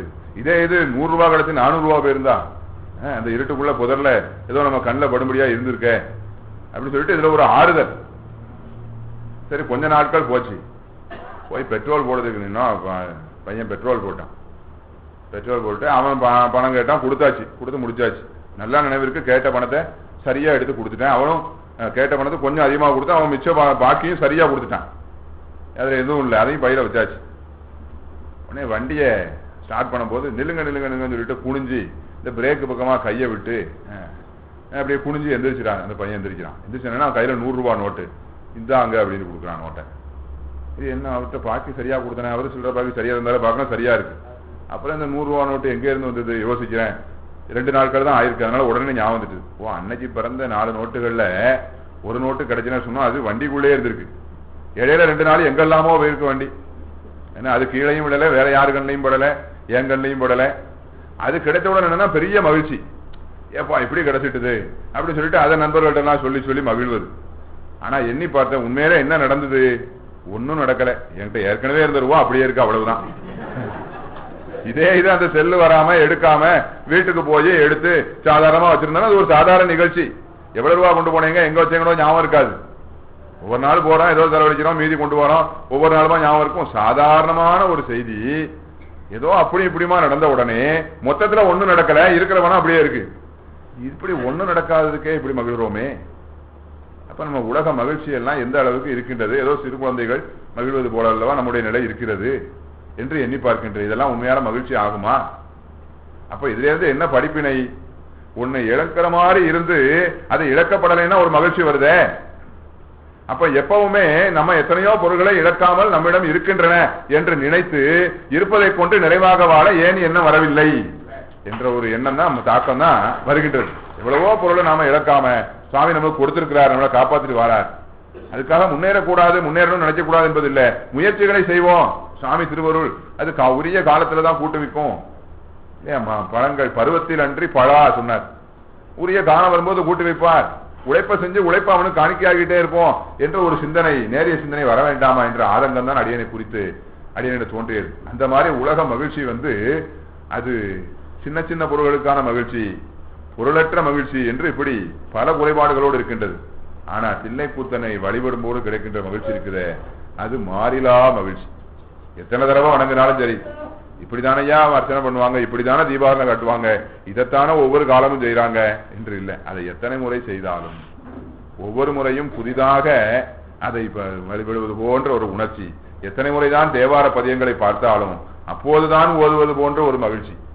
பொதுவாக தமிழ் இலக்கியத்துக்கே அப்படி ஒரு மகிழ்ச்சி. ஆமா, எங்கேயாவது யாராவது போதிலார் திருவினால் புகழுடைய வடிவென்று பேசினாலே ஓடி போய் உட்காருவோம் தோணுது. என்ன சின்ன வயசுல இருந்து அதான் கேட்டுட்டு இருக்கிறோம். இருந்தாலும் ஒரு மகிழ்ச்சி. ஒரு உலகியல் தமிழ் இலக்கியத்துக்கே அவ்வளவு ஈர்ப்பு இருக்குன்னா என்ன முழுமுதற் பரம்பொருளை சொல்கின்ற இந்த ஞான தமிழ் இலக்கியத்துக்கு எப்படிப்பட்ட ஒரு ஈர்ப்பு இருக்கும்? அதைத்தான் நம்ம பார்த்து வருகின்றோம். ஆகையினாலே இந்த ஒருமுகப்படுத்தி நாம் எவற்றையெல்லாமோ செய்கின்றோம், அதோடு ஒருமுகப்படுத்தி சிவபெருமானை வழிபட்டால் நம்மை விரைந்து ஆட்கொள்வார், நம்முடைய ஊனத்தை போக்கி அருள்வார். இந்த பயனை இங்கே சொல்கின்றார். இடரான கெடுப்பன அஞ்செழுத்துமே என்று சொன்னார். உள்ள ஒன்றை வழிபடுவதற்கு அதை நம்ம அப்பர் பெருமான் சொல்லும் பொழுது, ஒன்று இருந்து நினைமின் உந்தமக்கு ஊனமில்லை. ஒன்று இருந்துங்கும் போது இங்க எழுகூற்றிருக்கிற சொன்ன மாதிரி ஐம்புலன் நாலாம் அந்த கரணம் முக்குணம் இருவழி ஒருங்கிய வானோர் ஏத்த என்று சொன்ன அந்த கருத்தில் தான் ஒன்று இருந்து நினைமின் உந்தமக்கு ஊனமில்லை என்றார். ஊனம்னு சொன்னார்கள். அப்ப இதை படிச்சுட்டு நான் கேட்கிறேன், எனக்கு என்ன ஊனமா இருக்கிறதுன்னு கேட்கிறேன். உடல் ஊனம் என்பது வேறு. ஒரு உடல் உறுப்பு அதன் செயலை செய்ய மாட்டாமல் இருக்குமே ஆனால் அது உடல் ஊனம். உடல் ஊனம். அதுபோல ஆன்மாவில் ஒரு ஊனம் இருக்கிறது. என்ன அப்படின்னா, ஆன்மா எதை செய்ய வேண்டுமோ அதை செய்ய மாட்டாமல் இருக்கின்றது. ஆன்மா எதை செய்யணும்? ஆன்மாவாகிய நாம் சிவத்தை அறிய வேண்டும். ஆன்மாக்கள் சித்து தன் இனமாகிய அந்த சித்தை அறியணும். இது சிற்றறிவுடைய சித்து, சிவம் பேரறிவுடைய சித்து. கண்ணொளி அதை தூள ஒளி என்பார்கள். வலிமை குறைந்தது, காட்ட காணும் தன்மை உடையது. அந்த கண்ணொளியின் பயன் என்ன? அது பேரொளியாகிய கதிரவன் ஒளியோடு கலக்க வேண்டும். அதான் கண்ணொளியின் பயன். அதுபோல சிற்றறிவுடைய ஆன்மா பேரறிவுடைய சிவஞானத்திலே கலக்க வேண்டும். ஆனா அதை செய்ய முடிகிறதா? செய்ய முடியவில்லை. கால்ல என்ன செய்யணும்? நடக்கணும். நடக்க முடியல அப்படிங்கிற பட்சத்துல கால் ஊனம்னு சொல்றோம். அதே மாதிரி ஆன்மா அறிவு அது சிவ அறிவிலே கலந்திருக்க வேண்டும். சிவ அறிவை அது உணர வேண்டும். சிவத்தை அறிய வேண்டும். அறிய முடிகிறதா? இல்லை. இப்ப செய்ய வேண்டியதை செய்ய முடியாம இருந்தா ஊனம். ஆகவே ஆன்மா சிவத்தை அறிய முடியவில்லை என்பதனாலே ஆன்மா அறிவிலே இருக்கின்ற ஊனம், அந்த ஊனம் அவனை ஒன்றியிருந்து நினைத்தால் அது தீரும் என்கின்றார். ஒன்றியிருந்து நினைவீன்கள் உந்தமக்கு ஊனம் இல்லை என்று சொன்னார். ஏன்னா ஊனமுற்றோர் குறைபாடுகளை சமாளிப்பதற்கு அது கருவிகளை பயன்படுத்துகின்றார். காது சரியா கேட்கலன்னா அதுக்கு ஒரு மிஷின், இந்த மாதிரி கருவிகளை வைத்து பயன்படுத்தி அதை சமாளித்து வருகின்றார்கள். அதுபோலத்தான் ஆன்மாவானது முற்றிலுமாக அறிவு ஊனமுற்று இருந்தது கேவல நிலையில. இப்ப தத்துவங்களாகிய கருவிகளை கொண்டு இது ஐம்பொறிகளுக்கு ஒரு கருவி கொண்டிருப்பது அது சிறப்பு இல்ல. காதுன்னா அதே கேட்கணும் சிறப்பு. காதுன்னா காதாலே நேரடியாக கேட்பதுதான் சிறப்பு அப்படின்னு நம்ம சொல்றோம். அது நமக்கு தெரிஞ்சிருக்கு. அதே மாதிரி ஆன்மான்னா ஆன்மா என்ன செய்யணும்? அது சிவஞானத்தை சார்ந்து அறிய வேண்டும். அதுதான் அதுக்கு சிறப்பு. ஆன்மாவுக்கு கருவி இல்லாம தானா அறிய முடியாது. அப்போ அதுக்கு ஏற்ற சார்பு எது என்றால் அது சிவஞானம் தான். அதை சாராமல் இந்த ஊனத்தை கொஞ்சம் சமாளிக்கத்தக்க முறையில இருக்கக்கூடிய இந்த தத்துவ கருவிகளை இந்த ஆன்மாக்கள் சார்ந்திருக்கின்றன. அப்போ இந்த மாதிரி கருவிகளை சார்ந்திருந்தால் அது ஊனம் தான் அர்த்தம். ஒரு கோல் ஊன்றி நடந்தோம் என்றால் காதிலே கருவி வைத்திருந்தால் அது ஊனத்தை குறிப்பிடும். அது போல அறிவிலே உள்ள ஊனம். ஆகையினாலே நான் நினைச்சுக்கிட்டேன் என் பொறிகள்லாம் எல்லாம் நல்ல செயல்பாட்டில் தான் இருக்கு, நான் பொறிகளுக்கு துணை கருவிகள் எதுவும் பயன்படுத்தல, ஆகவே நான் ஊனம் இல்லைன்னு நினைச்சிட்டு இருக்கிறேன். ஆனா அந்த பொறிகளை நான் பயன்படுத்துவதே என்னுடைய ஊனத்துக்கு அடையாளம் என்று அப்பர் பெருமான் சொல்கின்றார். நீ எதை சாரணும்? சிவஞானத்தை சாரணும். எதை அறியணும்? சிவத்தை அறியணும். இன்னை வரை இந்த நிமிஷம் வரை அறிய முடிஞ்சுதா? எத்தனை விரவிகள் எடுத்திருக்கின்றாய்? அறிய முடிஞ்சுதா? அப்பர் பெருமான் கேட்கின்றார் என்கிட்ட. அப்போ ஊனத்துல தானே இருக்கிற. அப்போ அந்த ஊனம் நீங்க நான் ஒரு உபாயம் சொல்றேன். ஒன்று இருந்து நினை. 5 பொறிகளையும் 5 புலன்களையும் செலுத்தி அலைக்கழியாமல் சிவத்தையே நினை. உந்தவக்கு ஊனம் இல்லை. அவர் ஊனத்திலிருந்தெல்லாம் நீங்கினவர். அவர் பாட்டுக்கு அந்த ஆனந்தத்திலே இருக்கலாம் இல்லையா? நம்ம மேல கருணை வைத்து நம்மை நெறிப்படுத்துகின்றார். ஒன்று இருந்து நினைவீன்கள் உந்தமக்கு ஊனம் இல்லை என்று சொல்லி மார்க்கண்டேயர் வரலாற்றையும் சான்றா சொல்றார். கருத்தை சொன்னது போதாது, அதுக்கு ஒரு வரலாற்று சான்று சொல்லணும்னு அதையும் சொல்கின்றார். ஆகையினாலே அந்த வியாபக அறிவாக விளங்க வேண்டிய ஆன்ம அறிவு தத்துவங்களாலே சிற்றறிவாக கூட ஏகதேச அறிவாக விளங்குதல் அந்த அறிவின் ஊனத்தை காட்டுகின்றது தத்துவ முறையில சொல்வார்கள். அதனால இந்த தத்துவ கருவிகள் மற்ற உடல் கருவிகளுக்கும் இந்த தத்துவ கருவிகளுக்கும் என்ன வேறுபாடு? மற்ற விஞ்ஞான கருவிகள் என்ன செய்யும்? அது அந்த ஊனத்தை சமாளிப்பதற்கு உதவும், ஊனத்தை போக்க உதவாது. ஆனா இந்த தத்துவ கருவிகள் இந்த ஊனத்தை போக்குவதற்கே உதவும். அதுதான் தத்துவங்களோட சிறப்பு. ஏன்னா மற்ற கருவிகள் விஞ்ஞானிகளால் கண்டறியப்பட்டவை, மனித உயிர்களால் அறியப்பட்டவை. இந்த தத்துவங்கள் சிவபெருமானாலே நேரடியாக படைக்கப்பட்டவை. ஆகவே இந்த தத்துவங்களுக்கு என்ன சிறப்புன்னா சிற்றறிவை தந்து அந்த சிற்றறிவையும் படிப்படியா வளர்த்து பேரறிவை நோக்கி நாம வளர்வதற்கு இந்த தத்துவ கருவிகள் நமக்கு உதவி செய்கின்றன. அந்த ஒரு சிறப்பு அந்த தத்துவ கருவிகளுக்கு இருக்கு. அது அந்த தத்துவ கருவிகளை தக்க முறையில் பயன்படுத்துவதன் மூலம் அந்த ஊனத்திலிருந்தே நாம என்ன செய்யலாம்? உயிர்ந்து விடலாம். இப்ப கேட்கிறார், எத்தனை தத்துவங்கள் சொல்றீங்க நீங்க சைவ சித்தாந்தத்துல? 1 2 சொல்லல, எத்தனையோ பேர் மாதிரி 24 நிறுத்தல, 36 சொல்றோம். 36 தத்துவங்களையும் விரித்து சொல்லிவிட்டு அருணந்தி சிவன் நினைக்கின்றார். ஆசிரியர்னா மாணாக்கன் நினைப்பார், நிறைய செய்திகள் சொல்லிட்டோம், இந்த மாணாக்கன் ஏப்பா இவ்வளவு செய்திகள் எதுக்கு அப்படிங்கிற எண்ணம் இந்த மாணாக்கனுக்கு தோன்றும் அப்படின்னு ஆசிரியர் நினைப்பார். அந்த மாதிரியே அருணந்தி சிவத்து சொல்லுது, நினைப்பு வருது. 36 தத்துவங்கள் சொல்லிட்டாரு ஆசிரியரு, தோற்றம் சொல்லிட்டாரு, அவற்றின் தொழிற்பாடு சொல்லிட்டாரு. இவ்வளவு இது தேவைதானா? ஏன் இவ்வளவும் இணைந்திருக்கு அப்படிங்கும்போது தேவைதான் என்பது தொழிற்பாட்டை சொல்லும் போது புரியும். ஏன் இத்தனை கருவிகளை எம்பெருமான் கூட்டி வைத்திருக்கின்றார்? அப்ப அந்த மாணாக்கன் உள்ளத்துல வர்ற கேள்வியையே பாட்டுக்கு தொடங்கிக்கிட்டு விடையையும் சொல்றார். எல்லாமாய் தத்துவங்கள் இயைந்ததன் ஆன்மா, எல்லாமாய் தத்துவங்கள் இயைந்ததன் உயிருக்கெண்ணில் தொல்லாய கண்மமெல்லாம் துய்ப்பித்து துடைத்தற்கும் பின் நில்லாமை முற்றுவித்து நீக்கவும் கூடி நின்ற பொல்லாத ஆணவத்தை போக்கவும் புகுந்ததென்றே. ஒரு பொல்லாத பொருள் இருக்குது ஆன்மாவிடம், அதுதான் சிவத்தை அறிய விடாமல் அந்த ஊனத்தை செய்து கொண்டிருக்கின்றது. அதை போக்குவதற்குத்தான் இப்படி எல்லா தத்துவங்களும் சேர்ந்திருக்குது என்று சொல்லி அருமையாக விளக்கம் சொன்னார். அப்ப இந்த கருவிகள்லாம் நமக்கு ஊனத்தை செய்துன்னு சொல்லிட்டு இவற்றை நீக்கிட முடியாது.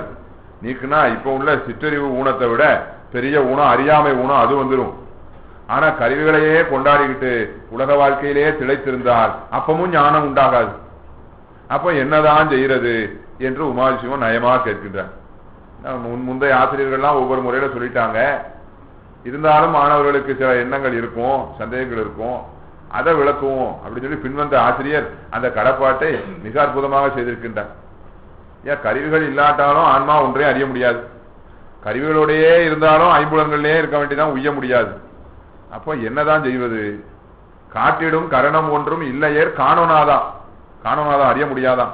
நாட்டிய இவற்றால் ஞானம் நடுகவும் ஒன்னா. இந்த கருவிகளோடு சேர்ந்து இவற்றையே பொருள் நினைச்சா ஞானமும் விளையாது. அப்ப என்னதான் செய்யறதுன்னா, முன்னம் ஈட்டிய தவத்தினாலே இறையருள் உருவாய் வந்து கூட்டிடும் இவற்றை நீக்கி குறைகளில் குறுகுமாறே. இந்த தத்துவங்களை நாமளா விட்டா அறியாமைதான் வந்து சேரும். அப்ப இந்த தத்துவங்களை கடந்து சென்றாதான முக்தி. அது எப்படி கிடைக்கும்? அது இறைவனே குருவாக வந்து அவன்தான் கடந்து செல்லும். விட்டுட்டு போறது வேற, கடந்து போவது வேற. பள்ளிக்கூடத்துல படிச்சுட்டு இருக்கிறான், இடையில படிப்பை நிறுத்திட்டு டிஸ்கண்டினியூ சொல்லுவார்கள் ஆங்கிலத்துல. அப்படி விட்டுட்டு வந்தா அது விட்டுட்டு போறது டிஸ்கண்டினியூ. மேல் வகுப்புகளில் கிடைக்கக்கூடிய அறிவு அவனுக்கு கிடைக்காம போயிடும். இன்னொருத்தனும் பள்ளியை விட்டு வெளியே வாரான், கடைசி வகுப்பு வரைக்கும் படிச்சு முடிச்சுட்டு வெளியே வாரான் சான்றிதழோட. அத மாதிரி பிறவி கடந்து செல்ல வேண்டியது, தத்துவ சார்பு கடக்க வேண்டியது, விடக்கூடியதல்ல என்று உமாசிவம் அற்புதமா சொல்றார். அதன் மூலமாக தான் அந்த ஊனத்தை வெல்ல முடியுங்கிறார். அப்போ கருவிகளை விட்டாலும் அறியாமைதான், கருவிகளோட சேர்ந்திருந்தாலும் ஞானம் விளையாது. அப்ப என்ன சொல்றாரு? இந்த கருவிகளை கொண்டு செய்ய வேண்டிய செயல்களை செய்தால் இறைவனே குருவாக வருவான். செய்ய வேண்டிய செயல் அதுதான் சொல்றாரு, ஈட்டிய தவத்தினாலே. அப்ப இந்த தத்துவ கருவிகள் தவத்திற்கு உரியவை, வழிபாட்டுக்கு உரியவை. ஆகவே இந்த தத்துவ கருவிகளை கொண்டு நாம் வழிபாட்டை செய்தால், வழிபாட்டை செய்தோம் என்றால், இப்ப நடப்பதும் வழிபாட்டு கருத்தரங்கம் என்று அருமையாக வைத்திருக்கின்றார். அந்த வழிபாட்டை நாம் செய்தோம் என்றால் அப்ப இறைவன் வந்து என்ன செய்வான்? குருவாக வந்து இந்த தத்துவங்களை கடந்த ஒரு நிலையிலே நம்மை கொண்டு செல்வான் என்று அருமையாக சொல்கின்றார். ஆகையினாலே இந்த தத்துவங்களை பெற்றதன் பயன், இந்த தத்துவங்களும் நமக்கு ஊனமே என்று உணர்ந்து முதலில் இருந்த முழுமையான ஊனத்தையும் இப்ப இருக்கிற இந்த சகலாவத்தையாக ஊனத்தையும் கடக்கின்ற முறையிலே தவத்திலே ஈடுபடுதல், தவத்தை செய்தல் தான். அதான் தலையே நீ வணங்காய், வாயே வாழ்த்து கண்டாய், கண்கால் காண்மீன்களோ என்று தத்துவங்களை எல்லாம் வழிபாட்டு நெறிக்கே செலுத்திய அந்த பாங்கினை நாம் காண்கின்றோம். ஆகையினாலே தவத்தை செய்வதற்குத்தான் தத்துவங்கள். அந்த தவத்தை செம்மையாக செய்ய வேண்டும் என்றால் அதற்கு இருக்க வேண்டிய முக்கியமான தகுதி உள்ள ஒருமைப்பாடு, உள்ளம் ஒருமுகப்படுதல். ஆகவே இப்பொழுது தவநெறி வேண்டும் என்று நமக்கு வேட்கை வருகின்றது. இதுதான் நம்மை உய்வுக்கு செலுத்தும். அப்ப ஞானசம்பந்தர் சொல்றார், என்ன, ஒரு நாளும் சிறப்பு நீங்காதது தவநெறி. ஒவ்வொரு காலத்துல ஒவ்வொரு நெறிகள் சிறப்பா இருக்கும். அதை விட சிறந்த நெறி வந்துட்டா இந்த நெறிக்கு செல்வாக்கு குறைஞ்சு போயிடும். அதெல்லாம் அந்த காலம், இப்ப பாருங்க இப்படி எல்லாம் இருக்குமாங்க. ஆனா இந்த தவநெறிக்கு ஒருபோதும் சிறப்பு நீங்காது. அந்த தவநெறி உங்களுக்கு வேண்டும் என்றால் நீங்கள் என்ன செய்ய வேண்டும் என்றால் இருமுகப்பட நினைக்க கூடாது, ஒருமுகப்பட நினைக்க வேண்டும். ஞானசம்பந்த பெருமான் உடன்பாட்டில் சொல்வதை விட எதிர்மறைய வலியுறுத்தி சொல்கின்றார். சீர்களு சிறப்போவா செய்தவ நெறிவேண்டில் ஏர்களு மடனெஞ்சே இரண்டுற மனம் வையேன், இரண்டுற மனம் வையேன். ஒன்றுக்கும் இன்னொன்றுக்கும் மாறி மாறி மனதை செலுத்தாமல் ஒருமுகப்பட்டு வையுங்கள். அந்த ஒருமுகம் தான் சொன்னார், ஐம்புலன் நாலாம் அந்த கரணம் முக்குணம் இருவழி ஒருங்க என்று சொல்கின்றார். ஆக அதைத்தான் இங்கே பார்க்கின்றோம். ஐம்புலன் நாலாம் அந்த கரணம் முக்குணம் இருவழி ஒருங்கியவானோர். ஆகையினாலே தத்துவங்களை பெற்றதன் பயன் தவநெறியில் ஈடுபடுதல். தவநெறி வேண்டுமென்றால் இரண்டுற மனம் வையேன். என்று சொல்லி அங்கே சொன்ன ஞானசம்பந்த பெருமான் ஒருமுகப்பட்டு வழிபாடு செய்பவர்களை எல்லாம் நமக்கு அடையாளமாக காட்டுகிறார். ஆசிரியர் காட்டுவார் இல்லையா, அந்த பையனை பார் எப்படி படிச்சான் பார், அந்த மாதிரி காட்டுறார். வானவர்கள் இவ்வாறு வேண்டுகின்றார்கள், நீங்களும் வேண்டுங்கள் என்று இந்த எழுகூட்டு இருக்கையிலே காட்டுகின்றார். ஆக நம்முடைய நிலைக்கு இது முடியுமா? ஒருமுகப்பட்டு எத்தனை எத்தனை பணிகள் நமக்கு தவிர்க்க முடியாத பணிகள் இருக்கின்றன. அந்தந்த பணிகளை செய்யும் போது அந்த பணியிலே ஒருமுகப்பட்டு செய்ததான் செய்ய முடியும். இங்க எப்பவும் சிவத்திலேயே ஒருமுகப்பட்டு இருங்கள்னா மற்ற பணிகளை எப்படி செய்வது? எவ்வளவு உலகியல் பொறுப்புகள் நமக்கு இருக்கின்றன, அப்படியே விட்டுற முடியுமா? இது எல்லாருக்கும் சாத்தியமா என்று பல ஐயங்கள் வரும். உலக பணிகள் இருக்கின்றன, அவை தவிர்க்க முடியாதவை, எல்லாம் உண்மைதான். ஆனால் நம்மால் எந்த நேரமும் அதை ஒருமுகப்பட்ட சிந்தனையை செய்ய முடியாவிட்டாலும் அத்தனை பணிகளுக்கு இடையே வழிபாட்டிற்கென்று ஒரு குறிப்பிட்ட நேரத்தை ஒதுக்கி அந்த குறிப்பிட்ட நேரத்திலாவது நாம் ஒருமுகப்பட்டு வழிபட்டோம் என்று சொன்னால், அவ்வாறு ஒருமுகப்பட்டு வழிபட வேண்டும், இன்னும் கொஞ்ச நேரம் அந்த வழிபாட்டை செய்ய வேண்டும்னு அதன் சுவையை உணர்ந்து நமக்கு ஒரு ஆவல் உண்டாகும். அந்த ஆவல் பெருக பெருக எம்பெருமானிடம் அதையே விண்ணப்பமா வைப்போம். ஏன்னா நாம நேரத்தை கூட்டிக் கொள்ள முடியாது, பல பணி அழுத்தங்கள் நமக்கு இருக்கும். எம்பெருமான்ட்டு அது ஒரு விண்ணப்பமாக வைக்க வேண்டும், இன்னும் எனக்கு நேரம் கிடைக்க மாதிரி அருள் செய்யணும்னு. மாறி சிந்தித்தோம் என்றால் அருள் செய்ய மாட்டான். எனக்கு எவ்வளவு நேரம், எவ்வளவு வேலைகள் இருக்கு, நான் இதுக்கு மேல எப்படி உட்கார முடியும், இவ்வளவுதான் பேசிட்டு இருந்தா சரி அவ்வளவுதான் விட்டுருவார். இன்னும் எனக்கு நேரம் வேண்டும், அதற்குரிய ஏற்பாடுகள் பெருமான் நினைத்தால் செய்ய முடியாது எதுவும் இல்லை, முன்னவனே முன்னின்றால் முடியாத பொருள் உண்டோன்னு அந்த கருத்தோடு நினைத்தால் அந்த வழிபாட்டு நேரம் பெருகுவதற்கும் அந்த ஒருமுகப்பட்ட சிந்தனை விரிவடைவதற்கும் என்னென்ன செய்யணுமோ அவர் செய்வார் என்று பெரியவர்கள் அருளி செய்துள்ளார்கள். அப்படி சிந்திக்க சிந்திக்க பிற அலைக்கழிப்புகளில் இருந்தெல்லாம் கொஞ்சம் கொஞ்சமாக நம்மை விடுவித்து நமக்கு ஒருமுகப்பட்ட சிந்தனை எப்போதும் இருப்பதற்கு என்ன செய்யணுமோ அவர் செய்வார், நம்மளை தள்ளி கொண்டு போய்விடுவார். ஆகையினாலே அந்த நிலையிலே நாம் என்ன வேண்டும்? ஒரு முக்கியமான ஒரு பணி நமக்கு இருக்கின்றது, அந்த பணி நிமித்தமாக நாம் புறப்பட்டு கொண்டிருக்கின்றோம். அப்ப வேறொரு நபர் வருகின்றார். அவர் சாதாரணமான ஒரு ஆள்னா, ஐயா சந்தித்தர மகிழ்ச்சி, ஆனா இப்ப நான் ஒரு முக்கியமான பணி இருக்க பார்க்கலாம், இன்னொரு ஆள் பார்க்கலாம், போயிட்டு வாங்க அப்படின்னு ஒரு வார்த்தையில சொல்லிடலாம். அப்படி ஒரு வார்த்தையில சொல்லி அனுப்ப முடியாதபடி ஒரு ஆள் இருக்கார். ஏன்னா அவற்றையும் நாம வந்து ஒரு கடப்பாடு நமக்கு இருக்கின்றதுன்னு வைத்துக் கொள்வோம். அவரை போங்கன்னு ஈஸியா சொல்லிட முடியாது அப்படிப்பட்ட ஆளு. அப்ப என்ன சொல்லுவோம்? அவருக்கு உடனே அவரை போக சொல்ல முடியாது. ஆனா அவர் என்ன எதிர்பார்த்து வந்திருக்கின்றாரோ அந்த தேவையை நிறைவேற்றுவதில் ஒரு விரைவு காட்டுவோம். விரைந்து அந்த தேவையை நிறைவேற்ற வேண்டும். அது அந்த இடத்துல அவருடைய தேவையை பூர்த்தி செய்யணுங்கிறது நமக்கு முதன்மையான நோக்கம் அல்ல. ஏன்னா நமக்கு வேற ஒரு முக்கியமான வேலை இருக்குது, அதுக்கு தாமதமாகிட்டு இருக்கு. அந்த கால நீட்டிப்பு மேலும் மேலும் செல்லாமல் இவர் வேலையை விரைந்து முடித்தால்தான் இவர் சீக்கிரம் கிளம்புவார். விரைந்துன்னா ஏனாதானும் முடிச்சா இல்ல, செம்மையாவும் முடிக்கணும் அல்லது விடமாட்டார். அப்படிப்பட்ட ஆளு என்னையா என்ன முடிச்சு கொடுத்துருக்கீங்க, இது சரியா முடிச்சு கொடுத்துட்டு போங்க போங்கன்றுவாரு திரும்ப. அதனால விரைவாகவும் முடிக்கணும் செம்மையாகவும் முடிக்கணும். அப்படி ஒரு ஆள்கிட்ட மாட்டிட்டு இருக்கோம். இப்ப விரைந்து செம்மையா முடிச்சு கொடுத்தா அவர் திருப்தியாக போயிடுவார், அவர் வேலை முடிஞ்சதுன்னா அவர் போயிடுவார், அவ்வளவுதான். அந்த மாதிரி தான் நம்முடைய முன்வினைகள் எல்லாம். முன்வினையின் காரணமாக வந்தவைதான் உலகியல் பணிகள். சிவபெருமான் திருவருளால் விளைந்தவை இந்த வழிபாட்டு பணிகள். ஆக அவை முன்வினை காரணமாகத்தானே நம்ம தூக்கி எறிஞ்சிட முடியாது, திரும்ப திரும்ப வரும். ஏன்னா வினையை செய்திருப்பவை நாம தான். ஆகவே அதற்குரிய பணிகளை நாம நிறைவேற்றித்தான் ஆகணும். ஆகையினாலே அவற்றை செம்மையாக நிறைவேற்றிவிட்டால், விருப்பு வெறுப்பிட்டு நிறைவேற்றிவிட்டால் அவை மேலும் மேலும் வரும் பிறவிகள் வந்து பந்தப்படுத்த மாட்டா, இந்த பிறவியோட போயிடும் என்ற அந்த கருத்தோடு முக்கியமான ஒரு நேரத்திலே, ஏன்னா பிறவி நமக்கு மிக முக்கியமானது, உய்வதற்கு வாய்ப்பான ஒரு கிடைத்தற்கரிய பிறவி அது. கடலை கையால் நீந்திரன் காரியன்கான்னு சொல்றார் சித்தியார்ல. அரிதறிது மாண்டராய் பிறத்தல் அரிதுன்னாங்க. அப்படி அரிய பிறவியை வழிபாட்டுக்குரிய பிறவியை பெற்ற நாம் பல பிறவிகள் செய்த பாக்கியத்தின் பயனாக சித்தாந்த சைவத்தை சார்ந்திருக்கின்ற நாம் அந்த சித்தாந்த சைவ சிந்தனைகளுக்கு நேரத்தை மிகுதியாக பயன்படுத்த வேண்டும் என்று நினைக்கும் பொழுது பல்வேறு அலுவல்கள் குறுக்கிட்டார் அவற்றை செம்மையாக செய்து முடிக்க வேண்டிதான். முடிச்சு அந்த அளவில் அவை போகட்டும் என்று சொல்லி பெருமானிடம் மேலும் மேலும் அவரை ஒன்று இருந்து நினைப்பதற்கு நாம் பிரார்த்தனையை செய்ய வேண்டும். அவரை வழிபடுவதற்கே பிரார்த்தனை, வேற எதையும் கேட்டில்லை. அதான் நம்ம திருமுறை பிரார்த்தனை. அப்படிதான் தேவாதிர்வாசங்கள்ல பார்த்தா தெரியும். ஆக இவ்வாறு அந்த உள்ளம் ஒருங்கி செய்யக்கூடிய அந்த ஒருங்கிய வானோர் ஏத்த நின்றனை என்பது குறித்து இந்த சிந்தனைகள் எல்லாம் ஏற்பட்டன. அடுத்து ஐவகை வேள்வி நான்மறை ஓதி ஒருங்கிய மனத்துடன் சொன்னவர் அந்த ஒருங்கிய மனம் அதுல ஒன்றுன்னு வந்துருது. அதுல இருந்து 2, 3, 4, 5ன்னு ஏற்றி கொண்டு போறார். ஒருங்கிய மனத்தோடு இருவிர போர்ந்து முப்பொழுது குறை முடித்து நான்மறை ஓதி ஐவகை வேள்வி அமைத்து. மற்ற இருபிறப்பு முப்பொழுது நான்மறை இதெல்லாம் ஏற்கனவே சிந்திக்கப்பட்ட செய்திகள். இங்க அடியனுக்குரியது 5. அதுல ஐவகை வேள்வி வருகின்றது.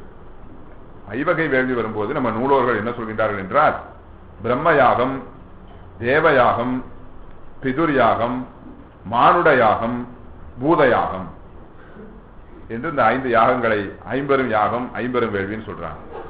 அதுல பிரம்ம யாகம் என்ன சொல்றாங்கன்னா, வேதம் ஓதுதல். உயர்ந்த நூல்களை ஓதுவதே ஒரு யாகம். யாகம்னாலே அது ஹோம வளர்த்து செய்வதான் இல்ல, உயர்ந்த செயல்களே யாகம். வேதங்களை ஓதுதல் யாகம், அதன் பொருளை சிந்தித்தலும் யாகம். அதுபோல தமிழ் வேத சிந்தனையாக நடைபெறுவதனாலே இந்த கருத்தரங்கமே ஒரு யாகம் தான். தமிழ் வேத சிந்தனையாகிய இந்த கருத்தரங்கமே ஒரு யாகம் தான். வழிபாட்டு கருத்தரங்கம் என்ற அந்த அடைமொழி அந்த உண்மையை உறுதி செய்கின்றது. தேவ யாகம் போது ஓமம் வளர்த்தல், பிதுர் யாகம் போது பிதுர்களை குறித்து தர்ப்பணம் செய்தல், நீர்க்கடன் செய்தல் என்பார்கள். மானுட யாகம் சொல்லும் போது விருந்தோம்பல், எவ்வளவு பெரிய பண்பு. அதுக்கப்புறம் பூத யாகம் காணிக்கை செலுத்துதல் என்பார். நான்மறை ஓதி ஐவகை வேள்வி அமைத்துன்னு பாடியிருக்கிறாரு. அதனால இந்த ஐவகை வேள்விகளை வேறு மாதிரியாக சொல்ல வேண்டும் என்று உரை காண்பவர்களும் இருக்கின்றார். எப்படி என்றால், சிவபூசை, குருபூசை, மாகேஸ்வர பூசை, பிராமண போசனம், அதிதி பூசை, இந்த 5 என்று சொல்லி கையப்பாக்கம் சதாசிவன் செட்டியார் அவர்களும் நம்முடைய பட்டுசாமி ஓதுவார் அவர்களும் குறிப்பு தருகின்றார். ஆக இவை முன்னர் சொன்ன புண்ணியங்களை விட மேலான சிவ புண்ணியங்கள். ஆக அந்த பிரம்ம யாகமாகிய அந்த தமிழ் வேத சிந்தனையும் இங்கு நடைபெறுகின்றது. அதோடு மாகேஸ்வர பூசையும் நடைபெறுவது மேலும் சிறப்பான புண்ணியமாக இருக்கின்றது. ஆக இப்படி ஐவகை வேள்விகளை சொன்னார். அதுக்கப்புறம் இன்னும் அடுத்த 5 என்ன வருகின்றது என்று சொன்னால், ஐந்தமர் கல்வி என்று வருகின்றது. ஐந்தமர் கல்வி.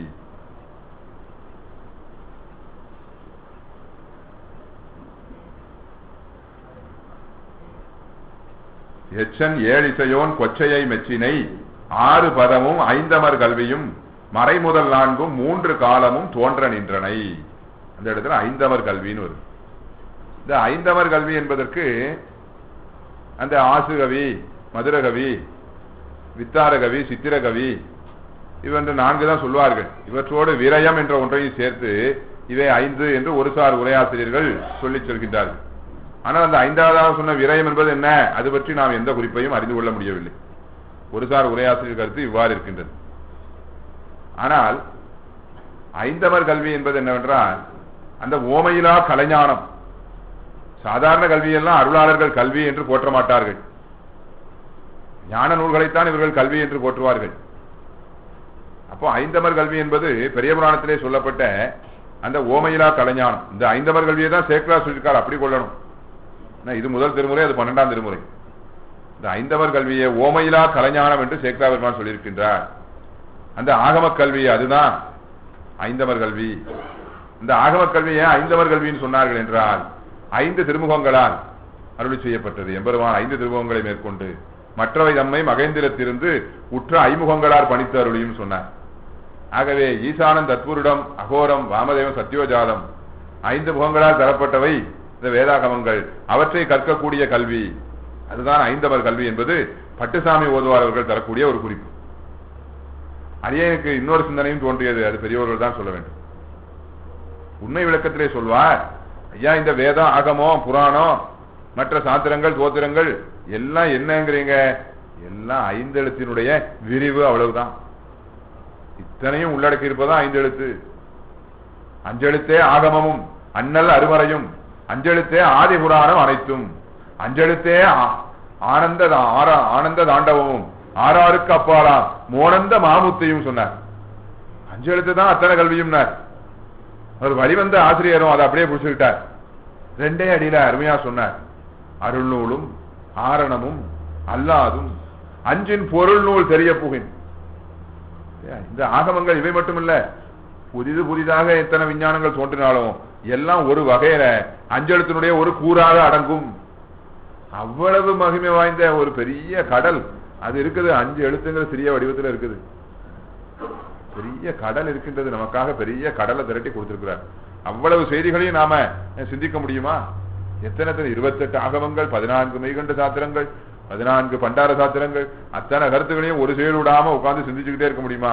அத்தனையும் திரட்டி என்ன கொடுத்தார்? 5 எழுத்தா கொடுத்துட்டார். இதை தியானம் பண்ணிட்டு இருந்தாலே அத்தனை பொருள் உணர்ச்சியும் கிடைத்து விடும். ஆக சைவ சித்தாந்தம் விருத்து சொல்வதிலும் அதுக்கு இணை கிடையாது, தொகுத்து சுருக்கி தருவதிலும் அதுக்கு இணை கிடையாது. 5 எழுத்தா கொடுத்துட்டாங்க. ஆகவே நாம் கற்கின்ற கல்வி எல்லாம் இந்த 5 எழுத்தை பொருந்தி இருக்கின்ற கல்விதான், 5 எழுத்தில் அடங்கக்கூடிய கல்விதான். இந்த அமர்தலுக்கு அடங்கல் ஒரு பொருள் சொல்லுவாங்க. ஆகவே ஐந்தமர் கல்வி என்பது 5 எழுத்திலே அடங்கி இருக்கின்ற கல்வி என்று ஒரு சிந்தனை அடியனுக்கு தோன்றுகின்றது. ஆகையினாலே ஐந்தமர் கல்வி என்று அருமையாக சொன்னார். அதுதான் எச்சன் ஏழிசையோன் கொச்சையை மெச்சினை 6 பதமும் 5 கல்வியும் சொன்னார். பாருங்க, இதுல ஏற்கனவே எண்ண அலங்காரங்கிற சுவை, ஏன்னா அந்த எண்களுக்குள் கட்டுப்பட்ட வாழ்க்கையா நம்முடைய வாழ்க்கை இருக்கிறது. ஆரம்பத்திலே சொன்னேன், என் மதிப்பை பற்றி பேசாமல், என் மதிப்பில் குறிப்பிடாமல் நம்ம வாழ்க்கை நடைமுறையே இல்லை. ஆனா பெருமான் எப்படிப்பட்டவர்? எண்கள் எழுத்துக்கெல்லாம் கடந்தவர். ஆனா நம் பொருட்டு அவரும் அப்படி எண்களின் மயமாக வருகின்றார். ஓர் உருவம், அதுல சிவம் சக்தியின் இருவடிவம், நமக்காக முக்குணங்களை உருவாக்குகின்றார், 4 வேதங்களை அருள்கின்றார், 4 அந்த கரணங்களை தருகின்றார், இந்த 5 கல்வியை தருகின்றார், 5 அறவை அசைக்கின்றார், இப்படி 6 அங்கம் தருகின்றார், 7 இசையை தருகின்றார். எல்லாம் அந்த எண்களுக்குள் சுவாமி வருவது அவருடைய தடத்த திருமேனியினுடைய இயல்புகள். ஏன்னா நாம எண்களுக்குள் அடங்கி வாழும் வாழ்க்கை இருப்பதனால நம்பொருட்டு அவரும் இப்படி எண்ணலங்கார பெருமானாக விளங்குகின்றார். அவர் நிலையில் அவர் அதை கடந்தவர்னாலும் நமக்காக அப்படி விளங்குகின்றார் என்ற அரிய தத்துவத்தை இங்கே சம்பந்த பெருமான் குறிப்பிடுகின்றார். இப்படி அழகுக்கு அழகு சேர்க்கிறதுக்கு என்ன அலங்காரம், அதுல சிவபெருமானுடைய புகழ் இவ்வளவு காணாதுன்னு சொல்லிட்டு அந்த சீர்காழி தலத்தினுடைய பல்வேறு பெயர்களும் அங்க வருகின்றது. அந்த வரிசை கிரமத்தையும் மாற்ற மாட்டுக்கிறார் பாருங்க. எல்லா பதிகத்திலையும் அந்த கிரமம் அப்படியே வருது. இதுல செய்யுள்ள இருக்க வேண்டிய எதுகை மோனை போன்ற சுவைகள் அதெல்லாம் அவர்களுக்கு கேட்கணுமா? அதெல்லாம் நினைச்ச நேரம் வந்து சொற்கள் ஏவல் செய்யும். என்ன எடுத்து வைங்க, என்ன எடுத்து வைங்கன்னு எப்படி நம்ம இதை மாதிரி பார்க்க முடியும்? அதுவும் பாருங்க, எப்படி தொடங்குறாரோ அப்படி முடிக்கிறாரு பாருங்க. ஓர் உருவாயினை மானாங்காரத்து ஈரியல்பாயின்னு தொடங்கினார். ஒன்றாயிருந்து 2ஆய் விளங்குறான். 2ஆய் விளங்கினாலும் அப்போ ஒன்றாய் இருப்பவன் தான் முடிக்கிறார். ஒன்றாய் இருப்பவன் 2ஆய் விளங்குகின்றான். சிவம் என்று ஒன்றாய் இருப்பவன், அம்மை அப்பன் என்று 2ஆய் விளங்குகின்றான்னு தொடங்கினவரு முடிக்கும் போது அப்படி 2ஆய் இருப்பது ஒரு பொருள் தான், இருமையின் ஒருமையும் முடிக்கிறார். ஆகையினாலே இப்படி பல்வேறு சிறப்புகளை அடக்கி இருக்கின்றார். அது 5 கல்வி பத்தி பார்த்தோம். அடுத்தால ஐந்தொழில். ஐந்தொழில் என்பது முத்தொழில்னு சொல்லுவாங்க. அந்த முத்தொழிலின் விரிவு தான் ஐந்தொழில். படைத்தல், காத்தல், அழித்தல். இதைத்தான் ஆரம்பத்துல ஒரு ஆன்மீக உலகத்துக்கு வருகின்றவர்கள், இறைவனை பற்றி அறிந்து கொண்டு வருபவர்கள் இறைவன் முத்தொழில் செய்கின்றான் என்று கேள்விப்படுவார்கள். படைத்தல், காத்தல், அழித்தல் 3 தொழில்கள் சொல்வார்கள். கொஞ்சம் சைவ தொடர்பாக படிக்கும் போதுதான் இந்த முத்தொழில்களை 5 நாம தெரிஞ்சுக்க முடியும். 5 சொல்லி இதிலேயே சம்பந்த பெருமான் படைத்தளித்த அழிப்ப மும்மூர்த்திகளாயினை என்று முத்தொழிலை ஆரம்பத்திலே குறிப்பிட்டார். ஆனாலும் சைவத்திலே அதை 5ஆக விரித்து சொல்கின்ற மரபு இருப்பதனாலே ஐயா அவர்கள் 5 என்ற சிந்தனையும் தந்துள்ளார்கள். படைத்தல், காத்தல், அழித்தல் இந்த 3ஓடு மறைத்தல், அருளல் 2 சேர்த்து 3, 2, 5 சொல்வார்கள். சுவாமி ஏன் 5 செய்கின்றார்? ஆக ஒரு வினை செய்தால் அதுக்கு ஒரு காரணம் இருக்கணும். தொல்காப்பியர் சொல்லியிருக்கிறார், வினையே செய்வது செய்யப்படும் பொருளே நிலனம் நிலனே காலம் கருவி என்றார். இன்னதற்கு இது பயனாக, இன்னதற்காக செய்கின்றான், இந்த பயனுக்காக செய்கின்றான் என்பதெல்லாம் அந்த வினையில அடங்கி இருக்கும்னு அன்றே வந்து பாருங்க, மொழி இலக்கணம் சொல்கின்ற ஒரு போக்குல எத்தனை செய்திகளை சொல்லியிருக்கிறார் பாருங்க. ஆக எம்பெருமான் செய்கின்ற 5 காரணம் உண்டு. ஆனால் அதுல ஒரு காரணம் கூட தன் பொருட்டு கிடையாது. எல்லாமே உயிர்களாகிய நம்பொருட்டு தான். பாருங்க, நாம ஒரு காரியத்தை அடுத்தவர்களுக்காக செய்தாலும் நமக்காக செய்ய வேண்டியது செஞ்சுட்டு தான் செய்ய முடியும். அதான் நம்ம நிலைமை. ஆனா பெருமான் எந்த தேவைகளும் அற்றவர். அவர் தான் எந்த தேவைகளும் அற்றவரா செய்யா, அதனால அவர் நம்பொருட்டே எல்லாம் செய்யறாரு அப்படின்னா அவர் எந்த தேவைகளும் அற்றவரா இருக்கலாம். நம்பொருட்டு செய்யணும் அவருக்கு என்ன கட்டாயம்? யார் அவரை நியமிக்க முடியும்? உண்மை 5 கர்த்தான ஒரு போஸ்ட்ல உங்களுக்கு அப்பாயின்மெண்ட் பண்ணிருக்கிறோம், நீங்க 5 செய்து வர வேண்டியது அப்படின்னு யாராவது அவரை நியமிக்க முடியுமா? தனக்குத்தானே நியமித்துக் கொண்டார். ஆகையினாலே அது அவருடைய கருணையை காட்டுகின்றது. நம்ம சாத்திரங்கள் ஒவ்வொரு தொழிலுக்கும் காரணம் சொல்லுது. படைத்தல் மலபாகம் வருவதற்காக, நமக்கு மலபரி பாகம் வருவதற்காக படைத்தல் தொழிலை செய்கின்றார். காத்தல் தொழிலை ஏன் செய்கின்றார்? வினைக்கு ஈடான போகங்களை நாம் அனுபவிக்க வேண்டும், உலக போகங்களை அனுபவிக்க வேண்டும். பொதுவாக சொல்லிட முடியாது. எல்லாருக்கும் எல்லா போகங்களும் கிடைத்து விடுகின்றதா எண்ணி பார்க்க வேண்டும். சில போகங்கள் சிலருக்கு கிடைக்கிறது, சிலருக்கு கிடைப்பதில்லை. அப்ப முன்வினைக்கு ஈடாக அந்த போகங்களை ஊட்டுகின்றார். வினைப்போகங்களை ஊட்டுதல் தான் காத்தல். அப்புறம் அழித்தல். இந்த தொழில் தான் கடுமையா இருக்கு. மற்ற தொழில்கள்லாம் நல்லா இருக்குது பார்க்குது. மறைத்தல் இருந்தாலும் சரி, எதுக்காகவும் மறைக்கிறார், உள்ளங்கவர் கல்வன் மறைக்கிறாரு அப்படின்னு எடுத்துக்கலாம் மகிழ்ச்சி. ஆனா இந்த அழித்தல்னு பார்க்கும்போது இப்படி ஒரு தொழிலை சுவாமி செய்யணுமா அப்படிங்கும்போது சொல்றார், ஆமா, ஆன்மாக்கள் நம்மை அழிக்கவில்லை, அவர் நாம் வாழும் உலகத்தை அழிக்கின்றார். ஏன்னா நாம இழைப்பாறு பொருட்டு அழித்தல், ஒடுக்கம் இழைப்பொழித்தல் என்று சொல்கின்றார். இதை நம்ம உணர்வது அரிது. ஆனா காரணம் சொல்றாங்க ஆசிரியர்கள். ஆமா, சுவாமி இழைப்பொழிக்கின்றார் என்று சொல்லி நம்ம உணர்ந்து கொள்வது அரிது. அந்த பக்கம் வருவதற்கு நமக்கு காலம் ஆகும். ஆனா காரணம் சொல்கின்றார்கள், அந்த கருத்தை தெரிந்து கொள்ளலாம். ஒடுக்கம் இழைப்பொழித்தல். என்ன, அந்த பிறவிகள் பிறந்து இறந்து பிறந்து இறந்து வரும்போது ஒரு இழைப்பு தோன்றுகிறது. புல்லாகி பூடாய் புழுவாய் மரமாகி பல்விருகமாகி பறவையாய் பாம்பாகி கல்லாய் மனிதராய் பேயாய் கணங்களாய் வல்லசுரராகி முனிவராய் தேவராய் செல்லான் என்ற இத்தாவர சங்கமத்துள் எல்லா பிறப்பும் பிறந்து இழைத்தேன் என்பெருமான். ஒரு இழைப்பு வரும். அந்த இழைப்புல இருந்து கொஞ்ச நேரம் நாம ஓய்வு எடுக்கணும் என்பதற்காக ஒடுக்கம் இழைப்பொழித்தல். மறைத்தல் சொல்லும்போது திரோதாயி நிறுத்தலாகும். அந்த மறைத்தல் தொழில் நிறுத்துதல். இன்னாரு இந்த காலத்துல இந்த போகத்தை அனுபவிக்கணும் அப்படின்னு அதை நிலைநிறுத்துதல், அந்த கால நியதிகளை தந்து நிலைநிறுத்துதல், அதுதான் மறைத்தல் தொழில். அப்புறம் அருளல் அப்படி வினைப்போகங்களை அனுபவித்து பற்று நீங்கிய தெளிவு பெற்ற இருவினை ஒப்பு வந்த ஆன்மாக்களுக்கு ஞானத்தை வழங்குதல், ஞானத்தையும் வீடு வேற்றையும் வழங்குதல், அதுதான் அருளல் என்று சொன்னார். இந்த ஐந்தொழில்களை சொல்லும் பொழுது திருக்கூத்தினை நினைக்காமல் இருக்க முடியுமா? இந்த ஐந்தொழில் கர்த்தாவாக சிவபெருமான் இருக்கின்றான் என்பதை காட்டுகின்ற அற்புதமான திருவடிவம் அந்த கூத்தபெருமான் திருவடிவம் அல்லவா? அதை திருமுறைகள் எவ்வாறு கொண்டாடி இருக்கின்றன. ஆக சாத்திரங்களிலும் சொல்லியிருக்கின்றார்கள். ஆயினும் இது திருமுறை கருத்தரங்கம் ஆகையினாலே நாம் இந்த திருமுறைகள் மூலமாக நாம் சிந்திக்கின்ற நிலையிலே இருக்கின்றோம். திருமூலதேவனாயினால் எவ்வளவு அற்புதமாக சொல்லியிருக்கின்றார். அரண் துடி தோற்றம் அமைத்தல் திரியாம், அரண் அங்கி தன்னில் அறையில் சங்காரம், அரண் ஊற்று அணைப்பில் அணையும் திரோதாயி, அரணடி என்றும் அணுக்கிரகம் என்னே என்று பாடியிருக்கின்றார். அரண் துடி தோற்றம், ஒரு கரத்திலே துடி உடுக்க எந்திருக்கின்றார். அது தோற்றத்தை குறிக்கின்றது, படைத்தல் தொழிலை குறிக்கின்றது. இன்னொரு கையை அமைத்த திருக்கரமாக வைத்திருக்கின்றார், அது காத்தல் தொழிலை குறிக்கின்றது, அபயம் என்று காத்தல். மற்றொன்று அங்கி நெருப்பை ஏந்திருக்கின்றார், அது அழித்தல் தொழில் சங்கார தொழிலை குறிக்கின்றது.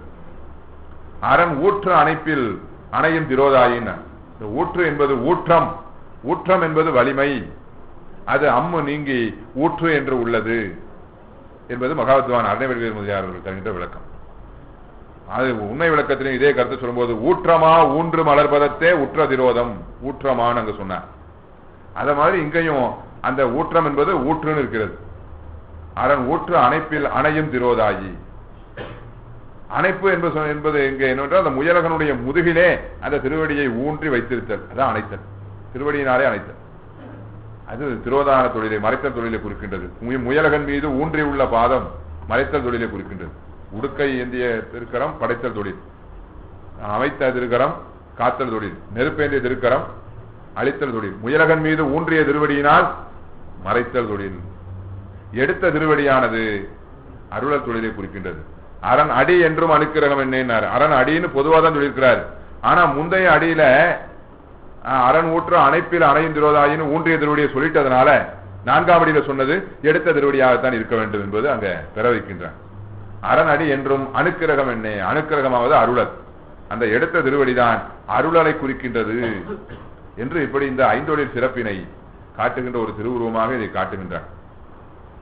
ஆக இவ்வாறு முத்தொழில் என்று நாம முதல்ல கேள்விப்பட்ட நாம் சைவ சித்தாந்த கல்விக்கு வரும் பொழுது ஐந்தொழில் என்று சொல்லி அதை விரிவே அறிந்து கொள்கின்றோம். மேலும் மேலும் இந்த சித்தாந்த சிந்தனைகளிலே ஈடுபடும் பொழுது அந்த ஐந்தொழிலும் வகைகள் சொல்கின்றார். ஏற்பா இவ்வளவு செய்திகளா என்று சொல்லி வியக்க வேண்டியுள்ளது. என்ன அந்த ஐந்தொழிலை மூன்றாக பிரிக்கின்றார்.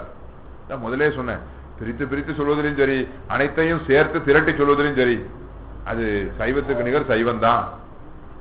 என்ன ஐந்தொழிலாக விரித்து சொன்னார்கள், மூன்று தொழிலாக சொன்னார்கள், இரண்டு தொழிலாக சொல்வார்கள். பந்தமும் வீடுமாய் ஆயினார்க்கு, பந்தம் வீடு, மற்ற 4 தொழில்களையும் பந்தங்கள் அடக்கிட்டார். அருளல வீடுட்டார். படைத்தல், காத்தல், அழித்தல், மறைத்தல், 4 பந்தம். இதுல படைத்தல், காத்தல், அழித்தல் உலகத்தில் நடைபெறுவது, உலகத்தில் நடைபெறுவது. உயிர்களை இல்லாமல் இருந்து உயிர்களை புதிதாக உண்டாக்கவில்லை, உலகத்தை தான் உண்டாக்குறார். அதுவும் இல்லாமல் இருந்து உண்டாக்கல. ஆமா, சாத்திரங்க கண் கொண்டு திருமுறைகளை பார்த்தாலே தெரியும். திருமுறை அங்கமா இருப்பதனாலே சாத்திர கண் கொண்டு நான் திருமுறைகளை பார்க்க வேண்டும். இந்த உலகத்தையும் இல்லாமல் இருந்து உண்டாக்குனாரா? இல்லையே. என்ன சொல்றார் திருவாசகம்? என்ன சொல்லுது? விண்முதற் பூதம் உண்டாக்குனாரும் கூட சொல்லல. விண்முதற் பூதம் வெளிப்பட வகுத்தோன், திருவண்ட பகுதி வெளிப்பட. அப்பமா அனாதியில எப்படி இருந்தது? வெளிப்படாம இருந்தது, இல்லாம இல்ல. விண்முதற் பூதங்கள் இருந்தன, வெளிப்படாமல் சூக்குமமாக இருந்தன. ஐயா, ஒரு குளாரன் பானை செய்யறான், சட்டி செய்யறான், குடம் செய்யறான், எத்தனையோ பொருட்கள் செய்யறான். இவையெல்லாம் இல்லாம இருந்ததா கேட்டா சைவத்துல அப்படி சொல்ல மாட்டாங்க. என்ன சொல்லுவாங்க? இவையெல்லாம் இருந்தன, மண்ணிலே புலப்படாமல் இருந்தன. அந்த குளாரனுடைய கை வன்மையினாலே அனைத்தும் இந்த வடிவங்களை அடைந்து புலப்பட்டு தோன்றுகின்றன. அதுபோல முதற் காரண மாயையிலே இந்த உலகங்கள் எல்லாம் புலப்படாமல் இருந்தன. விண்முதற் பூதங்கும் போது விண் தொடங்கி 5 பூதங்கள் தோற்ற முறையில சொல்லிருக்காரு மாணிக்க சுவாமிகள். ஆகாயம் தோன்றி, அப்புறம் காற்று தோன்றி, நெருப்பு தோன்றது, விண்முதற் பூதம். எப்படி பாருங்க, இந்த தோற்றத்தை சொல்லும் போது தோற்ற முறையிலே சொல்றாரு. விண்முதற் பூதம் வெளிப்பட வகுத்தோ, அது வகுத்தோன்னு சொல்ல பாருங்க. வகுத்தோன் என்ன? இந்த பானை, சட்டி, குடம் இதெல்லாம் தோன்றுவதற்கு முன்பு மணல்ல சூக்குமமா இருந்தது, மண்ணுல. அப்போ பானை, சட்டி, குடம்னு அந்த தனித்தனி வடிவங்கள் தனித்தனியாக தெரியவில்லை, எல்லாம் தொகுக்கப்பட்டு மண்ணாக இருந்தன. அதுபோல மாயையில எல்லா பூதங்களும் தொகுக்கப்பட்டு ஒன்றாக இருக்கின்றன சக்தியாக. இவன் ஆகாயம், காற்று, நெருப்புன்னு வகுக்கின்றான், அதை வகுத்து படைக்கின்றான். விண்முதற் பூதம் வெளிப்பட வகுத்தோன்னார். ஒவ்வொரு சொல்லாட்சியும் அப்படி இருக்கின்றது. ஏன்னா அவர் ஆகமம் ஆகின்ற அன்னிப்பான் தாழ்வார்கள் மாற்றியவர் அல்லவா. அதனால அவர்கள் சித்தாந்தம் அவர்கள் அது ஏதாவது ஒண்ணு சொன்னாலே அது ஆழ்ந்த சித்தாந்தமா தான் இருக்கும். ஆகவே அப்படிப்பட்ட ஒரு நிலையிலே திருமுறைகள்ல பார்க்கின்றோம் நாம. ஆக அந்த ஐந்தொழில நம்ம மேலும் மேலும் பார்க்கும் பொழுது அதை இன்னும் மூன்றாக பகுத்து சொல்லும் போது நமக்கு பெருவியப்பு ஏற்படுகின்றது. என்னன்னா, சூழ ஐந்தொழில், சூக்கும ஐந்தொழில், அதிசூக்கும ஐந்தொழில். சூக்கும ஐந்தொழில் சொல்லிட்டு அதோட விட்டாங்களா? இல்ல, அதிசூக்கும ஐந்தொழில்ங்கிறாங்க. இது ஐந்தொழில ஏற்கனவே கேட்டிருக்கணும். ஐந்தொழிலே இப்பதான் கேட்கிறோம். அதுக்கு மேல சூழம், சூக்கம், அதிசூக்கம்னா சரி, இது எங்க போய் முடியுமோ தெரியல அப்படின்னு ஒரு தடிப்பு வந்துடும். ஐந்தொழில ஏற்கனவே கேட்டவர்களுக்கு ஐந்தொழில கேட்டிருக்கோம், அதுக்கு மேல இப்படி ஒரு 3 அப்படின்னு சொல்லி வியப்பு ஏற்படும். நம்ம ஐந்தொழில் பொதுவா சொல்றதெல்லாம் சூழ ஐந்தொழில் தான். என்ன, உலகங்களை எல்லாம் படைத்தல். அது இப்ப காத்து நடத்துகின்றார். இப்ப நடப்பது காத்தல் தொழில். சங்கார காலம் வரும்போது அதெல்லாம் ஒடுங்கும். மாப்பேர் ஊழியும் நீக்கமும் நிலையும் திருமுறைகள்ல இல்லாததே இல்லை. ஆமா, கீர்த்தி திருவள்ள சொல்றாரு இல்லையா? கீர்த்தி திருவள்ள தில்லை மூதூர் ஆடிய திருவடி பல்லுயிரெல்லாம் பயின்றனாகி எண்ணிய பல்குணம் எழில்வர விளங்கி மண்ணும் விண்ணும் வானோர் உலகும் துண்ணிய கல்வி தோற்றியும் அளித்தும். ஆகவே அந்த சங்கார காலத்துல ஒடுக்குவது இப்போ மறைத்தல் தொழிலும் சேர்ந்து நடைபெறுவது. காத்தல் ஊழையே மறைத்தல் நடக்கும். ஏன்னா அவன் தான் காக்கிறான், நமக்கு தெரியுதா? நான் ஜாக்கிரதையா இருந்து என்னை காத்துக் கொள்கிறேன். என் பெற்றோர்கள் என்னை காக்கின்றார்கள், உற்றார்கள் காக்கின்றார்கள், அவர் காக்கின்றார், இவர் காக்கின்றார் தான் நமக்கு தோணுமோ ஒழிய எல்லாருக்கும் அந்தரியாமையாக இருந்து யாரு காக்கின்றாரோ அது தெரியாது. ஆனா எல்லா நாட்களுக்கும் அந்தரியாமையாக உயிர்க்குயிராக இருந்து உரை தேரும் 84 100,000 யோனிவேதம் நிறைதேற படைத்து அவற்றின் உயிர்க்குயிராய் அங்கங்கே நின்றான். அப்படி நிற்பவன் தான் இந்த கோயிலுக்குள்ளே இருக்கிறான். அந்த உணர்வோடு கோயிலுக்கு போங்கள் நம்மளை வழிகாட்டுறார். யாரு? பெருமான், ஞானசம்பந்த பெருமான். ஆகவே அப்படி உயிர்க்குயிராய் இருந்து எல்லா யோனிகளையும் காக்கின்றான். மறைந்திருந்து செய்வதனாலே கள்ளத்தில் நிற்றியம்மா எஞ்சனம் காணுமாறேன்னு சொன்ன மாதிரி அந்த மறைத்தல் தொழிலோடையே தான் காத்தல் தொழிலை செய்கின்றான். அப்புறம் பக்குவந்த காலத்துல அருளை செய்கின்றான். இதெல்லாம் சூழ ஐந்தொழில். சூக்கும ஐந்தொழில் அந்த பேருக்கு ஏற்றபடி உணர்வது ரொம்ப அரிது. என்னன்னா, சங்கார காலத்துல உயிர்கள் திரும்ப கேவல நிலையில இருக்கும்போது அப்போ செய்யப்படுவதுன்னு சொல்றாங்க சூக்கும ஐந்தொழில். அது ரொம்ப பெரிய விஷயம். அது குறித்து புரிந்து கொள்வதற்கு இன்னும் எனக்கு திருவருளும் குருவருளும் அடியார்கள் அருளும் நிறைய வேணும். அப்புறம் அதிசூக்கும ஐந்தொழில் சொல்றாங்களே, இது என்னன்னு கேட்டா நம்ம இப்ப நடப்பது அதிசூக்கும ஐந்தொழில் தான். இந்த காத்தல் தொழிலையே நடக்கின்ற ஒரு ஐந்தொழில், உயிர்க்குயிராக இருந்து கொண்டு நம்மை எல்லாம் நமக்கு வினைக்கீடாக உணர்த்தி வருகின்றாரே, அப்போ ஒரு ஐந்தொழில் செய்கிறார். அதுதான் ஐந்தொழில், அதிசூக்கும ஐந்தொழில் என்று சொல்கின்றார்கள். அது சொல்லும் போது உலகத்தையே தனக்கு உருவமாக கொண்டு யோனிகளை எல்லாம் உறுப்பாக கொண்டு இச்சை ஞானம் கிரியைகளை முக்கரணங்களாக கொண்டு உயிர்களுக்கெல்லாம் வினைக்கீடாக புலனறிவினை ஊட்டி 5 நலமிகுந்த தொழில்களை செய்து அதை நாடகம் போல செய்து கொண்டிருக்கின்றான் பெருமான். ஏன்னா கருவிகரணங்களால செய்யாம சங்கற்பத்தினாலே செய்வதனால நாடகம் போல செய்து கொண்டிருக்கின்றான் பெருமான்னு அருணந்தி சிவம் அற்புதமாக சொல்ற. உலகமே உருவமாக யோனிகள் உறுப்பதாக இலகு பேர் இச்சா ஞான கிரியை உட்கரணமாக அழகிலா உயிர்ப்புலங்கற்கு அறிவினை ஆக்கி 5 நலமிகு தொழில்களோடு நாடகம் நடிப்பன்னாதன் சொன்னார். இதான் அண்டம் உருவாகி அங்கம் சராசரமாய் கண்டசக்தி 3 உட்கரணமாய் தொண்டுபடும் ஆவி புலனுக்கு அறிவளிப்ப 5 தொழிலும் மேவி தனி நடத்தும் மேலோனே என்று சொல்லி கந்தர்கழிவன்பா இதனை அதிசூக்கும் 5 தொழில் சொல்வதையும் பார்க்கின்றோம். இந்த அதிசூக்கும் 5 தொழிலை எல்லா திருமுறைகளுடைய வழிநடத்தல் தான். வானாகி மண்ணாகி வழியாகி ஒளியாகி ஊனாகி உயிராகி உண்மையுமாய் இன்மையுமாய் கோனாகி யான் எனதென்று அவரவரை கூத்தாட்டுவானாகி நின்றாயை. இப்படி 5 பூதங்களாக ஒன்றுபட்டு கலந்து இருந்து கொண்டு அட்டமூர்த்தியாக இருந்து கொண்டு அந்தந்த ஆன்மாக்களை யானே செய்தேன் என்று கருதும்படியாக இந்த உலகத்தை நடத்தி கொண்டு வருகின்றாரே, அது அதிசூக்கும ஐந்தொழில். ஏன்னா அவன் செய்கின்றான் என்பதை உணர்வது அத்துணை எளிதல்ல. எத்தனை சாத்திரங்கள் கோத்திரங்கள் கற்றவருக்கும் உணர்வது அரிது, மற்றவர்களை கேட்கவே வேண்டாம். இவ்வளவும் கற்றவர்களுக்கே அதை உணர்வது அரிது. 4 ஆதங்கம் தான் வரும். இவ்வளவு செஞ்சனே எனக்கு என்ன இருக்கு அங்கீகாரம் அப்படிங்கிற ஆதங்கம் தான் வரும். ஏன்னா அவ்வளவு அதிசூக்குமாக செய்கின்றான். திருமுறைகளை கொண்டே நாம் அதை காண வேண்டும். வானாகி மண்ணாகி பாடல்ல காண்கிறோம் அதிசூக்கும ஐந்தொழில. நம்ம 10ஆம் திருமுறை சொல்லாத விஷயங்களா என்ன அற்புதமாக சொல்றார். இந்த அதிசூக்கும ஐந்தொழில் தான் நாள்தோறும் நடக்கின்றது. அதை யாருமே எண்ணி பார்ப்பதில்லையே. திருமூலதேவர் நமக்காக ஆதங்கப்படுறதை திருமூலதேவர் மாதிரி பார்க்க முடியாது. இப்படி தெரியாம இருக்கின்றார்கள், அதை அறியாமல் இருக்கின்றார்கள். இப்படியே நிறைய பாட்டு பாடியிருக்கார். பெருதற்கரிய பிறவியை பெற்றும் இருக்கிறார்களே, இப்ப ஏற்பட்ட ஆதங்கம் பாருங்க. அவர் எல்லாம் பெற்றாச்சு, இருந்தாலும் பாருங்க நான் பெற்ற இன்பம் பெருகையும் வையகம், அந்த நோக்கம் தான் அவர் அப்படி பாடுவதற்கு காரணம், முதன்மையான காரணம் அதுதான். ஆகையினாலே அற்புதமா சொல்றாரு இந்த அதிசூக்கும ஐந்தொழில். நாள்தோறும் இதுதான் நடக்குது. ஈசனுடைய அதிசூக்கும ஐந்தொழில் யாரும் அதை பற்றி சிந்திப்பதில்லை. ஏன்னா பார்த்து தெரியக்கூடிய விஷயம் இல்லை. ஒரு பேருந்து நிலையத்தில் இருக்கிறோம், நம்ம கண்ணு முன்னால பஸ் போகுது வருது, கொஞ்ச நேரம் கழிச்சு கேட்கிறோம் அந்த ஊருக்கு போற பஸ் வந்துதானே. இப்பதான் 2 பஸ் போச்சு, இங்கதான் நின்றுட்டு இருந்தேன். இது முதலே கேட்டா சொல்லிருப்போம், வேற ஊருக்கு போறேன்னு நினைச்சு நான் சொல்லாம இருந்தேன். இப்படி பார்த்த உடனே தெரிந்து கொள்ள மாதிரி பொறிகளால் புலனாகிற மாதிரி இருந்தா சரி. இது பொறிகளால் புலனாகக்கூடிய விஷயம் இல்ல. பெருமான் செய்த ஐந்தொழில், அதான் அதிசூக்கும ஐந்தொழில் பெயர் கொடுத்தாங்க. இருந்தாலும் ஆறறிவு பெற்ற மனித பிறவியை பெற்றதன் பயன், அதில் சித்தாந்த சைவத்தை சார்ந்ததன் பயன், இது குறித்து சிந்திக்க வேண்டும். நாமையே எல்லாத்தையும் செய்யறோமா, உள்ளே இருந்து ஒருத்தன் செய்யறானா அப்படின்னு அந்த சிந்தனை விதைய தூவணும். தூவி அடியார்கள் சான்றோர்கள் சார்பிலே இணக்கத்திலே சேர்ந்தா அவர்கள் தெளிவித்து விட்டு போகின்றார்கள். அந்த பொறுப்பு அவர்களுக்கு. ஆகையினால் அன்பர்களே, திருமூலதேவ நாயனார் ஆதங்கப்படுகின்றார். யாரும் இதை ஆராயாமல் இருக்கின்றார்களே. எம்பெருமான் அல்லவா எல்லாவற்றையும் நடத்துகின்றான், நாள்தோறும் அதிசூக்கும் ஐந்தொழில் செய்கின்றானே, அதை யாரும் ஆராய்ந்து பார்க்காமல் இருக்கின்றார்களே என்று ஆதங்கப்படுகின்றார். அதனால என்ன ஆகுது அப்படின்னா, பெருமான் தான் வினைக்கு ஈடாக நமக்கு போகங்களை எல்லாம் ஊட்டுகிறான் என்ற உண்மையே தெரியாம போயிருது. இந்த போகம் என்னால வந்தது, அந்த போகம் அவனால வந்தது, இவரால வந்ததுன்னு பல்வேறு விகாரப்பட்ட எண்ணங்கள் கொண்டு விருப்பு வெறுப்பிலே மூழ்கின்றோம்.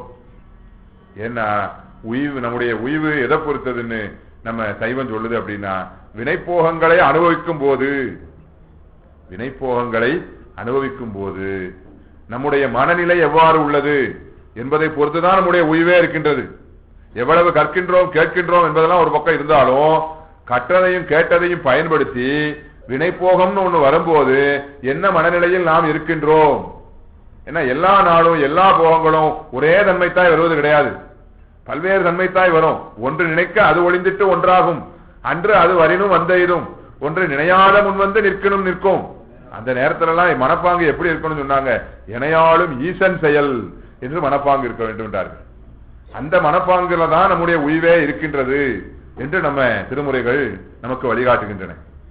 ஆகையினாலே அதற்கு இந்த பெருமான் செய்கின்ற அதிசூக்கும ஐந்தொழிலால் தான் எல்லாம் நடக்கின்றன. நாள்தோறும் அவன் அதை செய்கின்றான், நமக்கு நயந்து நயந்து போகங்களை ஊட்டுகின்றான், அதன் மூலம் முன் வினைகளை எல்லாம் ஒழிக்கின்றான், நம் உயிருக்கு வழிவகுக்கின்றான். இதை எண்ணி பார்க்காமல் இருந்தோம் என்றால் நாள்தோறும் வினைகளைத்தான் ஏற்றிக் கொண்டிருப்பவர்களாக இருந்து விடுவோம் என்று சொல்லி திருமூல தேவநாயனார் நமக்கு அறிவுறுத்துகின்றார். நாடோறும் ஈசன் நடத்தும் தொழில் உண்ணார் என்று சொல்லி நினைத்தல் நினைக்காம இருக்காங்க. நாடோறும் ஈசன் நடத்தும் தொழில் உண்ணார். இந்த நாடோறும் ஈசன் நடத்தும் தொழில் இதுதான் அதிசூக்கும ஐந்தொழில். நாடோறும் ஈசன் நடத்தும் தொழில் உண்ணார், நாடோறும் ஈசன் நயந்து ஊட்டல் நாடிடார். சிவபெருமான் விரும்பி விரும்பி நமக்கு போகங்களை கொடுக்கிறார். விரும்பியா கொடுக்கிறாரு? அவர் நமக்கு இன்பத்தை கொடுக்கும் போது நம்ம நினைக்கலாம் மகிழ்ச்சியா கொடுக்கிறாருன்னு. ஏன் ஒருத்தர் நல்ல சுவையான உணவுகள் எல்லாம் ஒருவர் பரிமாறுறாரு, பிடித்த பொருளை வாங்கி கொடுக்கிறாரு, பாரியா விருப்பமா கொடுக்கிறாருன்னு சொல்லிட்டு ஒருவர் இன்னொரு திட்டுறார், அதையும் அவர் மேல விருப்பம் வச்சு திட்டுறாரு, ஏத்துக்க முடியுமா? ஏத்துக்கக்கூடிய சந்தர்ப்பங்களும் இருக்குதே. பெற்றோர் குழந்தைகளை திட்டும் போது எதுக்காக திட்டுறாங்க? ரோட்ல போறவங்க வரவங்க எல்லாம் செஞ்சா அப்படி திட்டுவார்களா? வருத்தப்படுவார்கள் இப்படி இருக்காங்களே. தாமகும் போது உரிமையோடு திட்டுகிறார்கள், அதெல்லாம் அன்பு இருக்கத்தானே செய்யுது. அது மாதிரி பெருமான் துன்பத்தை ஊட்டினாலும் இன்பத்தை ஊட்டினாலும் எல்லாம் வினை நோய் தீர மருந்தாகத்தான் ஊட்டுகின்றான். மருத்துவர் ஒரு நோயாளிக்கு வந்து ஊசி போடுறாரு, இன்னொரு நோயாளி அதை விட துன்பப்படுத்துறாரு, அறுவை சிகிச்சை பண்றாரு, என்னெல்லாமோ பண்றாரு.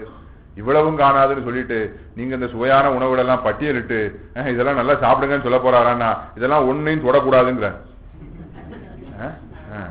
இவ்வளவு சொல்லிட்டு கடைசியில என்ன சொன்னாரு, இது எதுவுமே தொடக்கூடாது அப்படின்ட்டார். இன்னொரு நோயா இருக்குன்னா நீங்க நல்லா பழம் சாப்பிடுங்க, அது சாப்பிடுங்க, இது சாப்பிடுங்க, சுவையானதெல்லாம் சாப்பிட சொல்றாரு. என்ன அவர் ஃபீஸ் குறைய கொடுத்துட்டாரா, அவர் நிறைய கொடுத்துட்டாரா? கிடையாது. என்ன அவரவர் நோயின் தன்மை அறிந்து செய்கின்றார். ஆகவே ஒன்றாக காண்பதுவே காட்சி என்றார்கள். எல்லாருக்கும் நோய் இருக்கின்றது, அந்த நோயின் தன்மைக்கேற்ப வினைப்பு இன்பங்களையும் துன்பங்களையும் கொடுக்கின்றான். இன்பம் துன்பம் இரண்டும் மருந்து, ஆணவம் அதனால் நீங்க வேண்டிய நோய் என்று ஒன்றாக கண்டோம் என்றால் அங்கு நமக்கு தெளிவு கிடைக்கும். அதை சித்தியார் சொன்னார். அப்ப எதை நினைத்து நம்ம ஆதங்கப்படணும்? உலகியல் பேர்களை நினைத்து இல்லை. அவர் அப்படி இருக்கிறார், நான் எப்படி இருக்கிறேன்னு இல்லை. அவருக்கு பக்தி எவ்வளவு இருக்கின்றது எனக்கு வேண்டுமே, அந்த அடியாரை வணங்கி அந்த பக்தியை வளர்த்துக் கொள்வோம். இதுதான் ஆதங்கப்பட வேண்டிய விஷயம் சொன்னாங்க. ஆகவே மண்ணுடைய சில வியாதி மருத்துவன் அறுத்தையோடும் திண்ணமாய் அறுத்து கீறி தீர்த்திடும், சில நோயெல்லாம் கண்ணிய கட்டிப்பாலும் கலந்து உடன் கொடுத்து தீர்ப்பன், அண்ணலும் இன்பத்துன்பம் அறுத்தையே வினைகள் தீர்ப்பன். அண்ணலும் இன்பத்துன்பம் அறுத்தையே வினை அறுப்பன். அந்த மாதிரி நாடோறும் ஈசன் நயந்து ஊட்டல் நாடிடார். அப்போ அதை நாடுபவர்கள் தான் நல்லோர்கள். யாரு அந்த நல்லோர்கள்? யாரு? பொதுவா நல்லோர்கள் அறநெறி சொல்வது வேற, தீவினை விலக்கி நல்வினை செய்தாலே நல்லோர்கள் அறநூல் சொல்லும். ஆனா சைவத்துல நல்லோர்னு யார சொல்லுவாங்கன்னா, சைவத்துல நன்னெறி என்பது ஞானத்தை குறிக்கும். நன்னெறியாகிய ஞானத்தை காட்டி அல்லது சிவஞான போது நன்னெறியில் செல், அந்த ஞான நன்னெறியில் செல்பவர்கள் நல்லோர்கள், அவர்கள் தான் நல்லோர்கள். அவர்களுக்கு தான் ஈசனுடைய பத்தி உண்மை தெரியும். நாடோறும் ஈசன் நல்லோர்க்கு அருள் நல்கலால், நாடோறும் ஈசன் அந்த நல்லோருக்கு அருள் நல்கலால் மற்றவர்கள் அதை உணர முடியல. நாடோறும் நாடார் நாள் வினையாளரே, நாள்தோறும் மலரும் பூவை நாள் மலரும்போம். அது மாதிரி நாள்தோறும் வினைகளை ஈட்டிக் கொண்டிருப்பவர்களை நாள் வினையாளர்னு சொல்றார் திருமூலர். நாள் வினையாளர், நாளும் நாளும் வினைகளையே ஈட்டிக் கொண்டிருப்பவர்கள், நான் செய்கிறேன் நான் செய்கின்றேன் கருத்தோட நாளும் நாளும் வினைகளையே ஈட்டிக் கொண்டிருப்பவர்கள் ஈசனுடைய அதிசூக்கும் ஐந்தொழிலை உணராமல் இருக்கின்றார்கள். அப்ப உலகியல் நோக்கிலேயே நல்ல நீதிகள் தான் சொல்லியிருக்கிறாங்க. எல்லாம் நான் தான் செய்யறேங்கிற செருக்கு கூடாது. அறநூல்களும் அதான் சொல்லுது. உலகியல் நீதி சொல்ற அறநூல்களும் என்னன்னா, நமக்கு திறமை இருக்கலாம், நம்ம திறமையால நம்ம சில சாதனைகளை செய்யலாம். அதே மாதிரி அடுத்தவர்களுக்கும் திறமை இருக்கின்றது, அவர்களும் சாதனை புரிகின்றார்கள். அதையும் மனமும் வந்து பாராட்ட கற்றுக்கொள்ள வேண்டும். எல்லாரும் நம்மையே பாராட்டணும் நினைக்க கூடாது. மற்றவர்களுக்கும் திறமை இருக்கு, மற்றவர் திறமைகளையும் மதிக்க வேண்டும் என்று சொல்லி உலகியல் நீதி சொல்கின்றது. ஆனா சைவ நீதி, மேன்மைகள் சைவ நீதி என்ன சொல்லுது அப்படின்னா, நமக்கு மட்டும் திறமை இல்லை, அடுத்தவனும் இருக்கு, நாம மட்டும் இதை செய்யல, அடுத்தவனும் செய்யறான், அப்படி இல்லை. இதை நானும் செய்யல, அடுத்தவனும் செய்யல, யாரும் செய்யல, எல்லாவற்றையும் அரணே செய்கின்றான், எல்லாம் எனையாளும் ஈசன் செயல் என்று சொல்வது சைவ நீதி. அதான் மேன்மைகோள் சைவ நீதி. அந்த உலக நீதியை விடவும் மேன்மையான சைவ நீதினு ஏன் சொன்னார்கள்? எல்லாம் நான் தான் செய்யறேங்கிற அந்த செருக்க விட, எனக்கும் திறமை இருக்கு, அடுத்தவருக்கும் திறமை இருக்கு, நானும் செய்யறேன், அவர்களும் செய்யறாங்க, எல்லாருடைய உழைப்பாளன் தான் இது நடக்குன்னு சொல்வது அதுவும் சிறந்த பண்பு தான். ஆனா அதனினும் மேலான பண்பு என்னவென்றால், எல்லாவற்றையும் அவன் நடத்துகின்றான். பிறரை சொல்லும் போது அதை சொன்னால் பிறர் அதை எந்த அளவு புரிந்து கொள்வார்களோ, பாராட்ட மனமின்றி ஏதோ வரட்டு தத்துவம் பேசுவதான் நினைத்துக் கொள்ளலாம். ஆகவே பிறருக்கு சொல்லும் போது சொல்ல மாட்டார்கள். சான்றோர்கள் தம்மை சொல்லும் பொழுது எல்லாம் அவன் நடத்துறான் என்று சொல்லி சான்றோர்கள் சொல்வதை நம்ம வழக்கில் காண்கின்றோம்.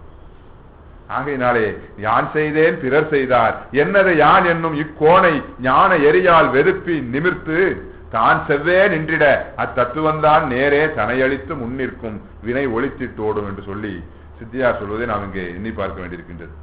ஆக இப்படி ஐந்தொழில் பற்றி சிந்திக்கும் பொழுது இந்த அதிசூக்கும் ஐந்தொழில் என்ற கருத்தினை இங்கே குறிப்பிட திருவள்ளுவர் கூட்டி வைத்தது. அடுத்து ஐயா அவர்கள் அஞ்செழுத்து என்பதை தந்திருக்கின்றார். ஆக ஐந்தொழிலை எப்படி தூளம் சூக்குமம் அதிசூக்குமம் எல்லாம் பிரித்தார்களோ அது மாதிரி ஐந்தெழுத்தையும் பிரித்து சொல்வார்கள். அதுவும் நாமெல்லாம் அறிந்ததுதான். தூள பஞ்சாக்கரம், சூக்கும பஞ்சாக்கரம், அதிசூக்கும பஞ்சாக்கரம் எல்லாம் நம்ம திருமுறைகளிலே பார்க்கின்றோம், சாத்திரங்களையும் நம்ம விளக்கமாக பார்க்கின்றோம். அஞ்செழுத்துன்னு சொல்லும் போது இங்கு திருமுறையை வழிநின்று சிந்திக்கும் பொழுது அஞ்செழுத்து பதிகம், நமச்சிவாய பதிகம், அதுல அஞ்செழுத்து பதிகம் சம்பந்த பெருமான் அருள் செய்தது. துஞ்சலும் துஞ்சலில்லாத போதினோ காதலாகிக்க சிந்து நமச்சிவாய பதிகம் என்று அருள் இருக்கின்றார். அப்பர் பெருமான் சொற்றுணை வேதியன் நமச்சிவாய பதிகம், சுந்தரமுத்து சுவாமிகள் மற்றவற்றினக்கின்றி நமச்சிவாய பதிகங்கள் உள்ளன. ஆக இப்படி மூவர் பெருமக்களும் அருள் செய்துள்ளார்கள். இதுல அஞ்செழுத்தினுடைய ஒரு சிறப்பு என்னன்னா, சைவத்துல ஒருவர் நுழைகின்றார், அப்ப முதலில் பெறுவது சமய தீக்கை. அப்பதான் சைவம் என்னன்னு சொல்லி 4 அடியார்களோட சேரக்கூடிய ஒரு முன்னை நல்வினை பயன் கூட்டி வைக்க, அதனால சைவத்துக்கு இந்த மாதிரி தீக்கை வாங்குறது ரொம்ப அவசியம் தெரிந்து ஒரு தீக்கை பெறுறார். அங்க அவருக்கு உபதேசிக்கப்படுவது என்ன? அஞ்செழுத்து மந்திரம் தான். அதை பெற்று அவர் சைவ நெறியிலே வாழ்ந்து வருகின்றார். அதை அனுஷ்டானத்தை செய்ய செய்ய அடியார்களோடு பழக பழக திருமுறைகளை ஓத ஓத மேலும் அடுத்த நிலைக்கு முன்னேற வேண்டும் என்று ஒரு ஆர்வம். ஒரு அலுவலகத்தில் ஒரு வேலையிலே சேரும் பொழுது அதற்கு அடுத்தடுத்துள்ள உயர்நிலைகளை கண்டு அந்த பதவி உயர்வுலாம் தனக்கு வேண்டும் ஒரு ஆர்வம் இயல்பா வர்ற மாதிரி அடுத்தடுத்த தீக்கைகளை எல்லாம் பெற வேண்டும் ஒரு ஆர்வம் வருகின்றது. அடுத்தடுத்த தீக்கைகளை எல்லாம் பெறுகின்றார். பெற்று கடைசியில முத்திய நிலையை நெருங்குகின்றார்.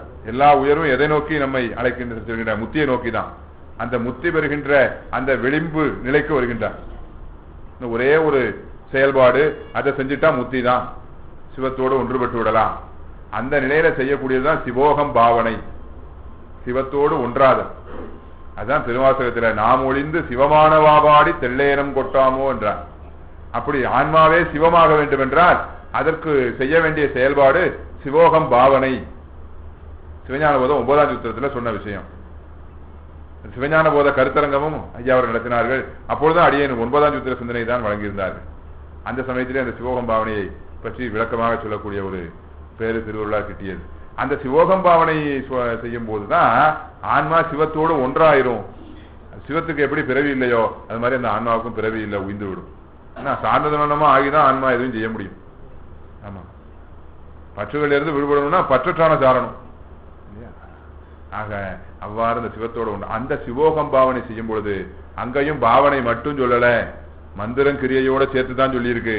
அந்த சிவோகம் பாவனை ஆகிய அந்த இறுதி செயல்பாடு அதுக்கு உரிய மந்திரமும் அஞ்செழுத்து தான். முத்தி பஞ்சாக்கரம் அதுக்கு பேர் சொன்னாங்க. அப்ப பாருங்க, இந்த அஞ்செழுத்து பாருங்க எப்படி நமக்கு வழித்துணை மருந்தா வருது பாருங்க.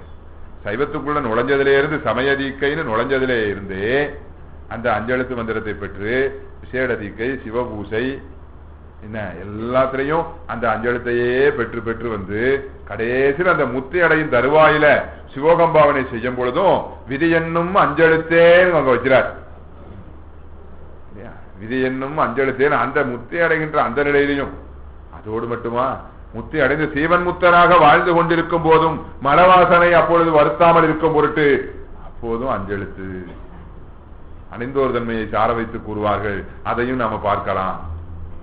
ஆக இப்படி இந்த உலகத்திலே வாழும் வரை நமக்கு ஒரே துணை அஞ்செழுத்து தான். அதான் அஞ்செழுத்தின் புனை பிடித்து கிடக்கின்றேனே சொன்னார். வள்ளுவ பெருந்தகை சொல்லும்போது சொல்றார், பிறவி பெருங்கடலை கடப்பதற்கு ஒரு புனை வேண்டும். கடலுக்குள்ள மாட்டி இருக்கிறோம், ஒரு பிடிமானம் இருந்தாதானே அதை புடிச்சுக்கிட்டு நாம அது வழியா வர முடியும். அப்ப நமக்கு அங்கு பிறவிக்கடல்ல புனையா இருப்பது எது என்றால் இறைவன் திருவடி. இறைவன் திருவடியாகிய புனையை பற்றியவர்கள் பிறவி பெருங்கடலை கடப்பார்கள். இறைவன் திருவடி சிந்தனையை பற்றாதவர்கள் கடக்க மாட்டாமல் பிறவி கடலுக்குள் அழுந்துவார்கள் சொன்னார். பிறவி பெருங்கடல் நீந்துவர், நீந்தார் இறைவன் அடி சேராதார். பிறவிய கடல்னு உருவகப்படுத்தினாரு, இறைவன் அடிய புனைன்னு குறிப்பா உருவ வச்சிருக்கார். பள்ளிக்கூடத்து பிள்ளைங்க ஏகதேச உருவகாணி எடுத்து காட்டு தருகன்னு அதை எழுதுவாங்க. சரி, அப்ப பிறவி கடலை கடப்பதற்கு வள்ளுவர் எதை புனையா சொன்னார்? இறைவன் திருவடியை சொன்னார். அப்ப எனக்கு ஒரு ஐயம் வருது, இறைவன் திருவடி எப்படிப்பட்டது? கண்ணால காண முடியுமா? பொறிகளால் அறிய முடியுமா? மனதால் அறிய முடியுமா? உலகெல்லாம் உணர்ந்து ஓதற்கு அறியவன் சொல்லிட்டார். இப்ப மனவாக்குகளுக்கு எட்டாமல் இருப்பது இறைவன் திருவடி. நம்ம நிலைமை எப்படி இருக்கு? உயிர்களின் நிலைமை மனவாக்குகளை கொண்டு ஒன்றை அறிஞ்சாதான் அறிய முடியும் அப்படின்னு நிலவா நம்ம நிலைமை இருக்குது. மனவாக்குகளை கொண்டுதான் எதையும் அறிஞ்சா அறிஞ்சபடி அப்படின்னு நம்ம நிலைமை இருக்குது. அப்படிப்பட்ட நாம மனவாக்குகளுக்கு எட்டாத அந்த திருவடியை எப்படி பற்ற முடியும்? அதை பற்றினாதான் பிறவி கடலையே கடக்க முடியும். அது பெருங்கடலப்பா, அதை பற்றினாதான் கடக்க முடியும், இல்லன்னா முடியாது. உடன்பாட்டுல சொன்னா பரவாயில்ல, ஓ இதை பற்றினா கடக்கலாமா? இது மனவாக்குக்கு எட்டாதது. அப்ப எட்டக்கூடியது வேற ஏதாவது இருக்கும், அதை பற்றினாலும் கிடக்கலாம் போலுக்கு. அதை எந்த அதிகாரத்திலே சொல்லியிருப்பாருன்னு புரட்டிக்கிட்டு இருப்போம். அப்படி நீ புரட்டி வருந்த வேண்டான்னு எதிர்மறையிலையும் அதே பொருள் சொல்லிட்டார் இல்லையா? இறைவனடி சேர மாட்டாதார் நீந்த மாட்டார்கள் சொல்லிட்டார். நீந்தார் இறைவனடி சேராதார் அதையும் சொல்லிட்டார். அப்ப எப்படி மனவாக்குக்கு எட்டாதுன்னா அதை நாம எப்படி அறிய முடியும், எப்படி பற்ற முடியும் அப்படின்னு ஒரு ஐயம் வருது. அப்ப அந்த ஐயத்தை திருக்குறளோட நிறுத்திட்டு நாம இருந்தோம்னா அந்த ஐயம் ஒரு நாள் நமக்கு தெளிவடை ஆக போறது இல்லை. திருக்குறளை முடிச்சுட்டு திருமுறைகளுக்கு வந்தாதான் அது தெளிவாகும். தனியனேன் பெரும்பிறவி பவ்வத்து, பவ்வம்னாலும் கடல் தானே, பிறவியா வரும் கடல்னாரு, பிறவி பெருங்கடல்னாரு, இது பெரும் பிறவி பவ்வம்னாரு, பெரிய பிறவியாகிய கடல். அதுல தனியனா இருக்கிறேன். ஏன்னா அந்த கடலை கடக்க வைப்பதற்கு யாரும் துணை செய்ய முடியாது. வாழும் வரை சில உதவிகளை சிலர் செய்ய முடியும். பிறவி கடலை கடக்கக்கூடிய உதவி யார் செய்ய முடியும்? ஏன்னா எல்லாருமே நம்மள மாதிரி அந்த கடலுக்குள்ளதான் இருக்கிறோம். ஆகவே தனியனேன் பெரும்பிறவி பவ்வத்து எவ்வத்தடந்திரையால், துன்பமாகிய பெரிய பெரிய அலைகள்லாம் மோதுகின்றன இந்த பிறவி கடல்ல. எவ்வத்தடந்திரையால் எற்றுண்டு பற்றொன்றின்றி கனியை நேர் துவர்வாயர் என்னும் காலால் கலக்குண்டு காமவான் சுரவின் வாய்ப்பட்டு இனியன்னே உய்யுமாறு என்றென்று எண்ணி அஞ்செழுத்தின் புனை பிடித்து கிடக்கின்றேனை. அங்க பிறவி கடலை கடப்பதற்கு திருவடியை புனையினார் வள்ளுவர், இங்க மணிவாசக பெருமான் அஞ்செழுத்தே புனையினாரு. அப்போ தேவர் குரலும் திருநான்மறை முடிவும் மூவர் தமிழும் ஒரு வாசகம் என்று உணர். அப்போ அங்க அவர் திருவடியை புனையினாரு. அதை எப்படி பற்றுவோமோன்னு திகைத்திருந்த நம்மை தேற்றும் முகமாக அந்த திருவடிதான், மனவாக்குக்கு எட்டாத அந்த திருவடிதான் எட்டுகின்ற முறையிலே நமக்கு அஞ்செழுத்தாக கிடைத்திருக்கின்றது. அதை பற்றி கொண்டு நாம் உய்யலாம் என்று சொல்லி திருவாசகம் நமக்கு வழிகாட்டுகின்றது. அதனாலதான் திருவடியையும் அஞ்செழுத்தையும் இணைத்தே தொடங்குகின்றார். திருவாசகத்தையே தொடங்கும் போதே அஞ்செழுத்தையும் திருவடியும் இணைத்தே தொடங்குகிறார். நமச்சிவாய வாழ்க நாதந்தாள் வாழ்க என்று அஞ்செழுத்தையும் திருவடியும் இணைத்தே தொடங்குகின்றார். ஆகவே மனவாக்குகளை கடந்த திருவருளே நம் பொருட்டு மனவாக்குகளுக்கு எட்டும்படியாக அஞ்செழுத்தாக வந்திருக்கின்றது என்ற கருத்தோடு அஞ்செழுத்தை ஓதினால், அப்படி நியமமாக ஓதி வந்தால் என்ன ஆகும்? பிறவியையே கடக்கலாம் என்று அங்கே சொல்கின்றார். துஞ்சிருள் காலை மாலை தொடர்ச்சியை மறந்திராதே அஞ்செழுத்து ஓதின் நாளும் அரணடிக்கு 50 ஆகும் என்றார். அப்படி ஓதிக்கொண்டிருந்தால் என்ன இடர்பாடு வந்தாலும் சரி அந்த அஞ்செழுத்து நம்மை காப்பாற்றும். அவர் அனுபவத்தில் சொன்னார், எம்பெருமான் திருவடிதான் அஞ்செழுத்தாக எனக்கு வாய்த்திருக்கின்றது. அந்த அஞ்செழுத்தை சிந்தித்து அவர் திருவடியை தொழும் பொருட்டு அஞ்செழுத்தை சிந்திக்கின்றேன். அந்த நேரத்துல தான் கல்லோடு பூட்டி கடல்ல போட்டாங்க. அப்படி போட்டாலும் நான் சிந்திச்சு அஞ்செழுத்தே அதை காப்பாத்துச்சு. ஏன்னா கடைசி 2 அடிகள்ல மட்டும் ஒரு பாடல, முதல்ல 2 அடிகள் இருக்கு. கற்றுணை பூட்டியோர் கடலில் பாய்ச்சினும் எப்பம் பாய்ச்சினாங்க முதல் 2 அடியில சொல்லியிருக்கிறார். என்ன பாய்ச்சினா நான் ஏன் மூழ்கி போயிடுறேன், அவர் மட்டும் எப்படி கல்லுல மிதந்தாரு, ஆர்க்கு சத்தமா தூக்கி போடியா அந்தான்ட்டான். மிதக்குது அங்க. அது பொதுவான விதிதான், ஏற்புடையதுதான். ஆனா திருவருள்னு வரும்போது இந்த திருவருள் தத்துவம் எல்லா தத்துவத்தையும் புரட்டி போட்டுரும். எப்படி அவர் மட்டும் எப்படி மறந்தாரு? அவர் எந்த நேரமும் என்ன செய்யறார்? திணைத்தனை பொழுதும் மறந்து உய்வனோன்ன மாதிரி சொல்லுக்கு துணையாக இருக்கின்ற வேதியன் சோதிவானவன். ஏன்னா இது சட வானத்தை நம்ம பார்க்கிறோம், சட ஆகாயம். அது சிற்றம்பலம் அறிவு ஆகாயம். அந்த வான நாட்டை உடையவன் வான நாடன் சொல்லுக்கு துணையாக இருக்கிறான். அதைத்தான் அப்படியே பிடிச்சிருக்கா சுந்தரமூர்த்தி சுவாமிகள். வான நாடனே வழித்துணை மருந்தேன்னார் இல்லையா? வழித்துணையாக இருப்பது அந்த நாமத்தை சொல்லிக்கொண்டே இருக்கலாம் நாம வாழ்கின்ற வரைக்கும். ஆகவே சொற்றுணை வேதியன் சோதிவானவன். அந்த பொற்றுணை திருந்தடி பொன் பொன் போன்ற துணையாக இருக்கக்கூடிய அந்த திருந்திய அடிகளை அதை பொருந்தும் பொருட்டு கைதொட, அந்த திருவடிகளை பொருந்தும் பொருட்டு அஞ்செழுத்தை சிந்தித்து நான் கைதொழுது கொண்டிருக்க, அப்படிப்பட்ட வேளையிலே கற்றுணை பூட்டி கடலில் பாய்ச்சினார்கள். பாய்ச்சினும் நற்றுணையாவது நமச்சிவாயவே என்று சொன்னார். ஆகையினாலே ஞானசம்பந்த பெருமாள் சொன்னது மாதிரி அவர் எப்போதுமே சிந்தித்துக் கொண்டிருந்தார். ஞானசம்பந்த பெருமாள் நமக்கும் அதை அறிவுறுத்துகின்றார். துஞ்சலும் துஞ்சலில்லாத போதினும் நெஞ்சகம் நைந்து நினைவினார். ஏழை தொழும்பனேன் எத்தனையோ பிறவிகள் பாலி கிடைத்தேன்னு சொன்ன மாதிரி போற்றாதே ஆற்றனால் போக்கினேனே என்ற உணர்வோடு நெஞ்சகம் நைந்து நினைமின் என்று சொன்னாரே, அந்த மாதிரி நினைந்து கொண்டே இருந்தவர் அப்பர் பெருமான். அந்த நேரத்தில் அவர்கள் எதெல்லாமோ செய்து பார்த்தார்கள், ஒன்றுமே நடக்கல. நஞ்சு அமுதாக்கு வித்தான் அணிவள்ளி அடிகளாரே என்ன மாதிரி, அது மாதிரி கற்றுணை பூட்டியோர் கடலில் பாய்ச்சணும் சொன்ன மாதிரி அந்த மாதிரி பாடியிருக்கின்றார். ஆகையினாலே அந்த அஞ்சலத்தின் பெருமையை அது விரித்தால் பெருகும், தொகுத்தால் எஞ்சும். அப்படிப்பட்ட பெருமை உடையது.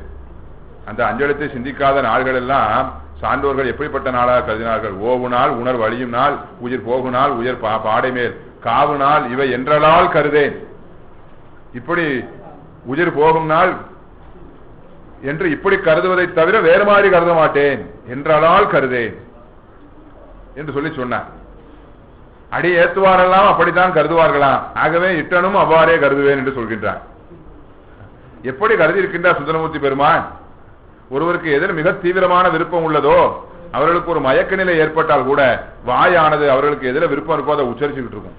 இப்படி மயங்கி கிடக்கும் போதும் உன் பேரையே சொல்லிக்கிட்டு இருக்கான், இந்த வார்த்தையை சொல்லிக்கிட்டு இருக்கிறான் அப்படிலாம் உலகத்துல சொல்லி நம்ம கேள்விப்படுறோம். அந்த நேரத்திலையும் வேற வேற எதுவும் வராது. வலிக்கு வீடினும் திருப்பெயர் அல்லால் மற்ற நானறியேன் மறுமாற்றம் சொன்ன மாதிரி இந்த திருப்பாண்டிக்குடி பதிகத்தை தான் அங்கேயும் வழிமொழிகின்றார் அந்த இடத்துல. அது மாதிரி நற்றவா உனை நான் மறக்கினும் சொல்லும் நான் நமச்சிவாயவே.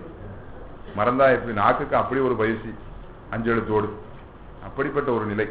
ஆகையினாலே இந்த அஞ்செழுத்தின் பெருமை விரிக்கு பெருகும் தொகுப்பே நெஞ்சும். ஒருவாறு நாம சொல்லி அதை முடிக்க வேண்டிய நிலையில் தான் இருக்கின்றோம். நம்ம மாதவ சிவஞான சுவாமிகள் சொல்லும்போது எல்லா கல்வியும், எல்லா உலகியல் கல்வி, எல்லா சமய சாத்திரங்கள், சைவம் மட்டுமல்ல எல்லா சமய சாத்திரங்களின் கொள்கைகள் எல்லாம் அஞ்செழுத்துக்குள்ள அடங்கும். அஞ்செழுத்தை கடந்த ஒரு கல்வி என்பது இல்லை. எவ்வவர் கோட்பட பொருளும் அஞ்செழுத்தின் அடக்கி அவற்று இயல்பு காட்டின்னு தன்னுடைய குருநாதர் எல்லா கருத்துக்களையும் அஞ்செழுத்துல அடக்கி காட்டி தனக்கு உபதேசித்தார் என்ற அந்த பெருமையை சொல்லியிருக்கின்றார் என்று சொல்லி குருவர்களையும் திருவர்களையும் போற்றி வணங்கிக் கொண்டு இந்த அளவிலே அடியேன் இந்த 5 குறித்த சிந்தனைகளை நிறைவு செய்து கொள்கின்றேன். திருச்சிற்றம்பலம்.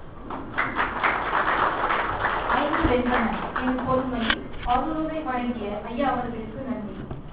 ஐயா அவர்களுக்கு மரியாதை செய்ய வருமாறு பொறியாளர் முத்துசுவாமி ஐயா அவர்கள் அன்புடன் அழைக்கின்றோம்.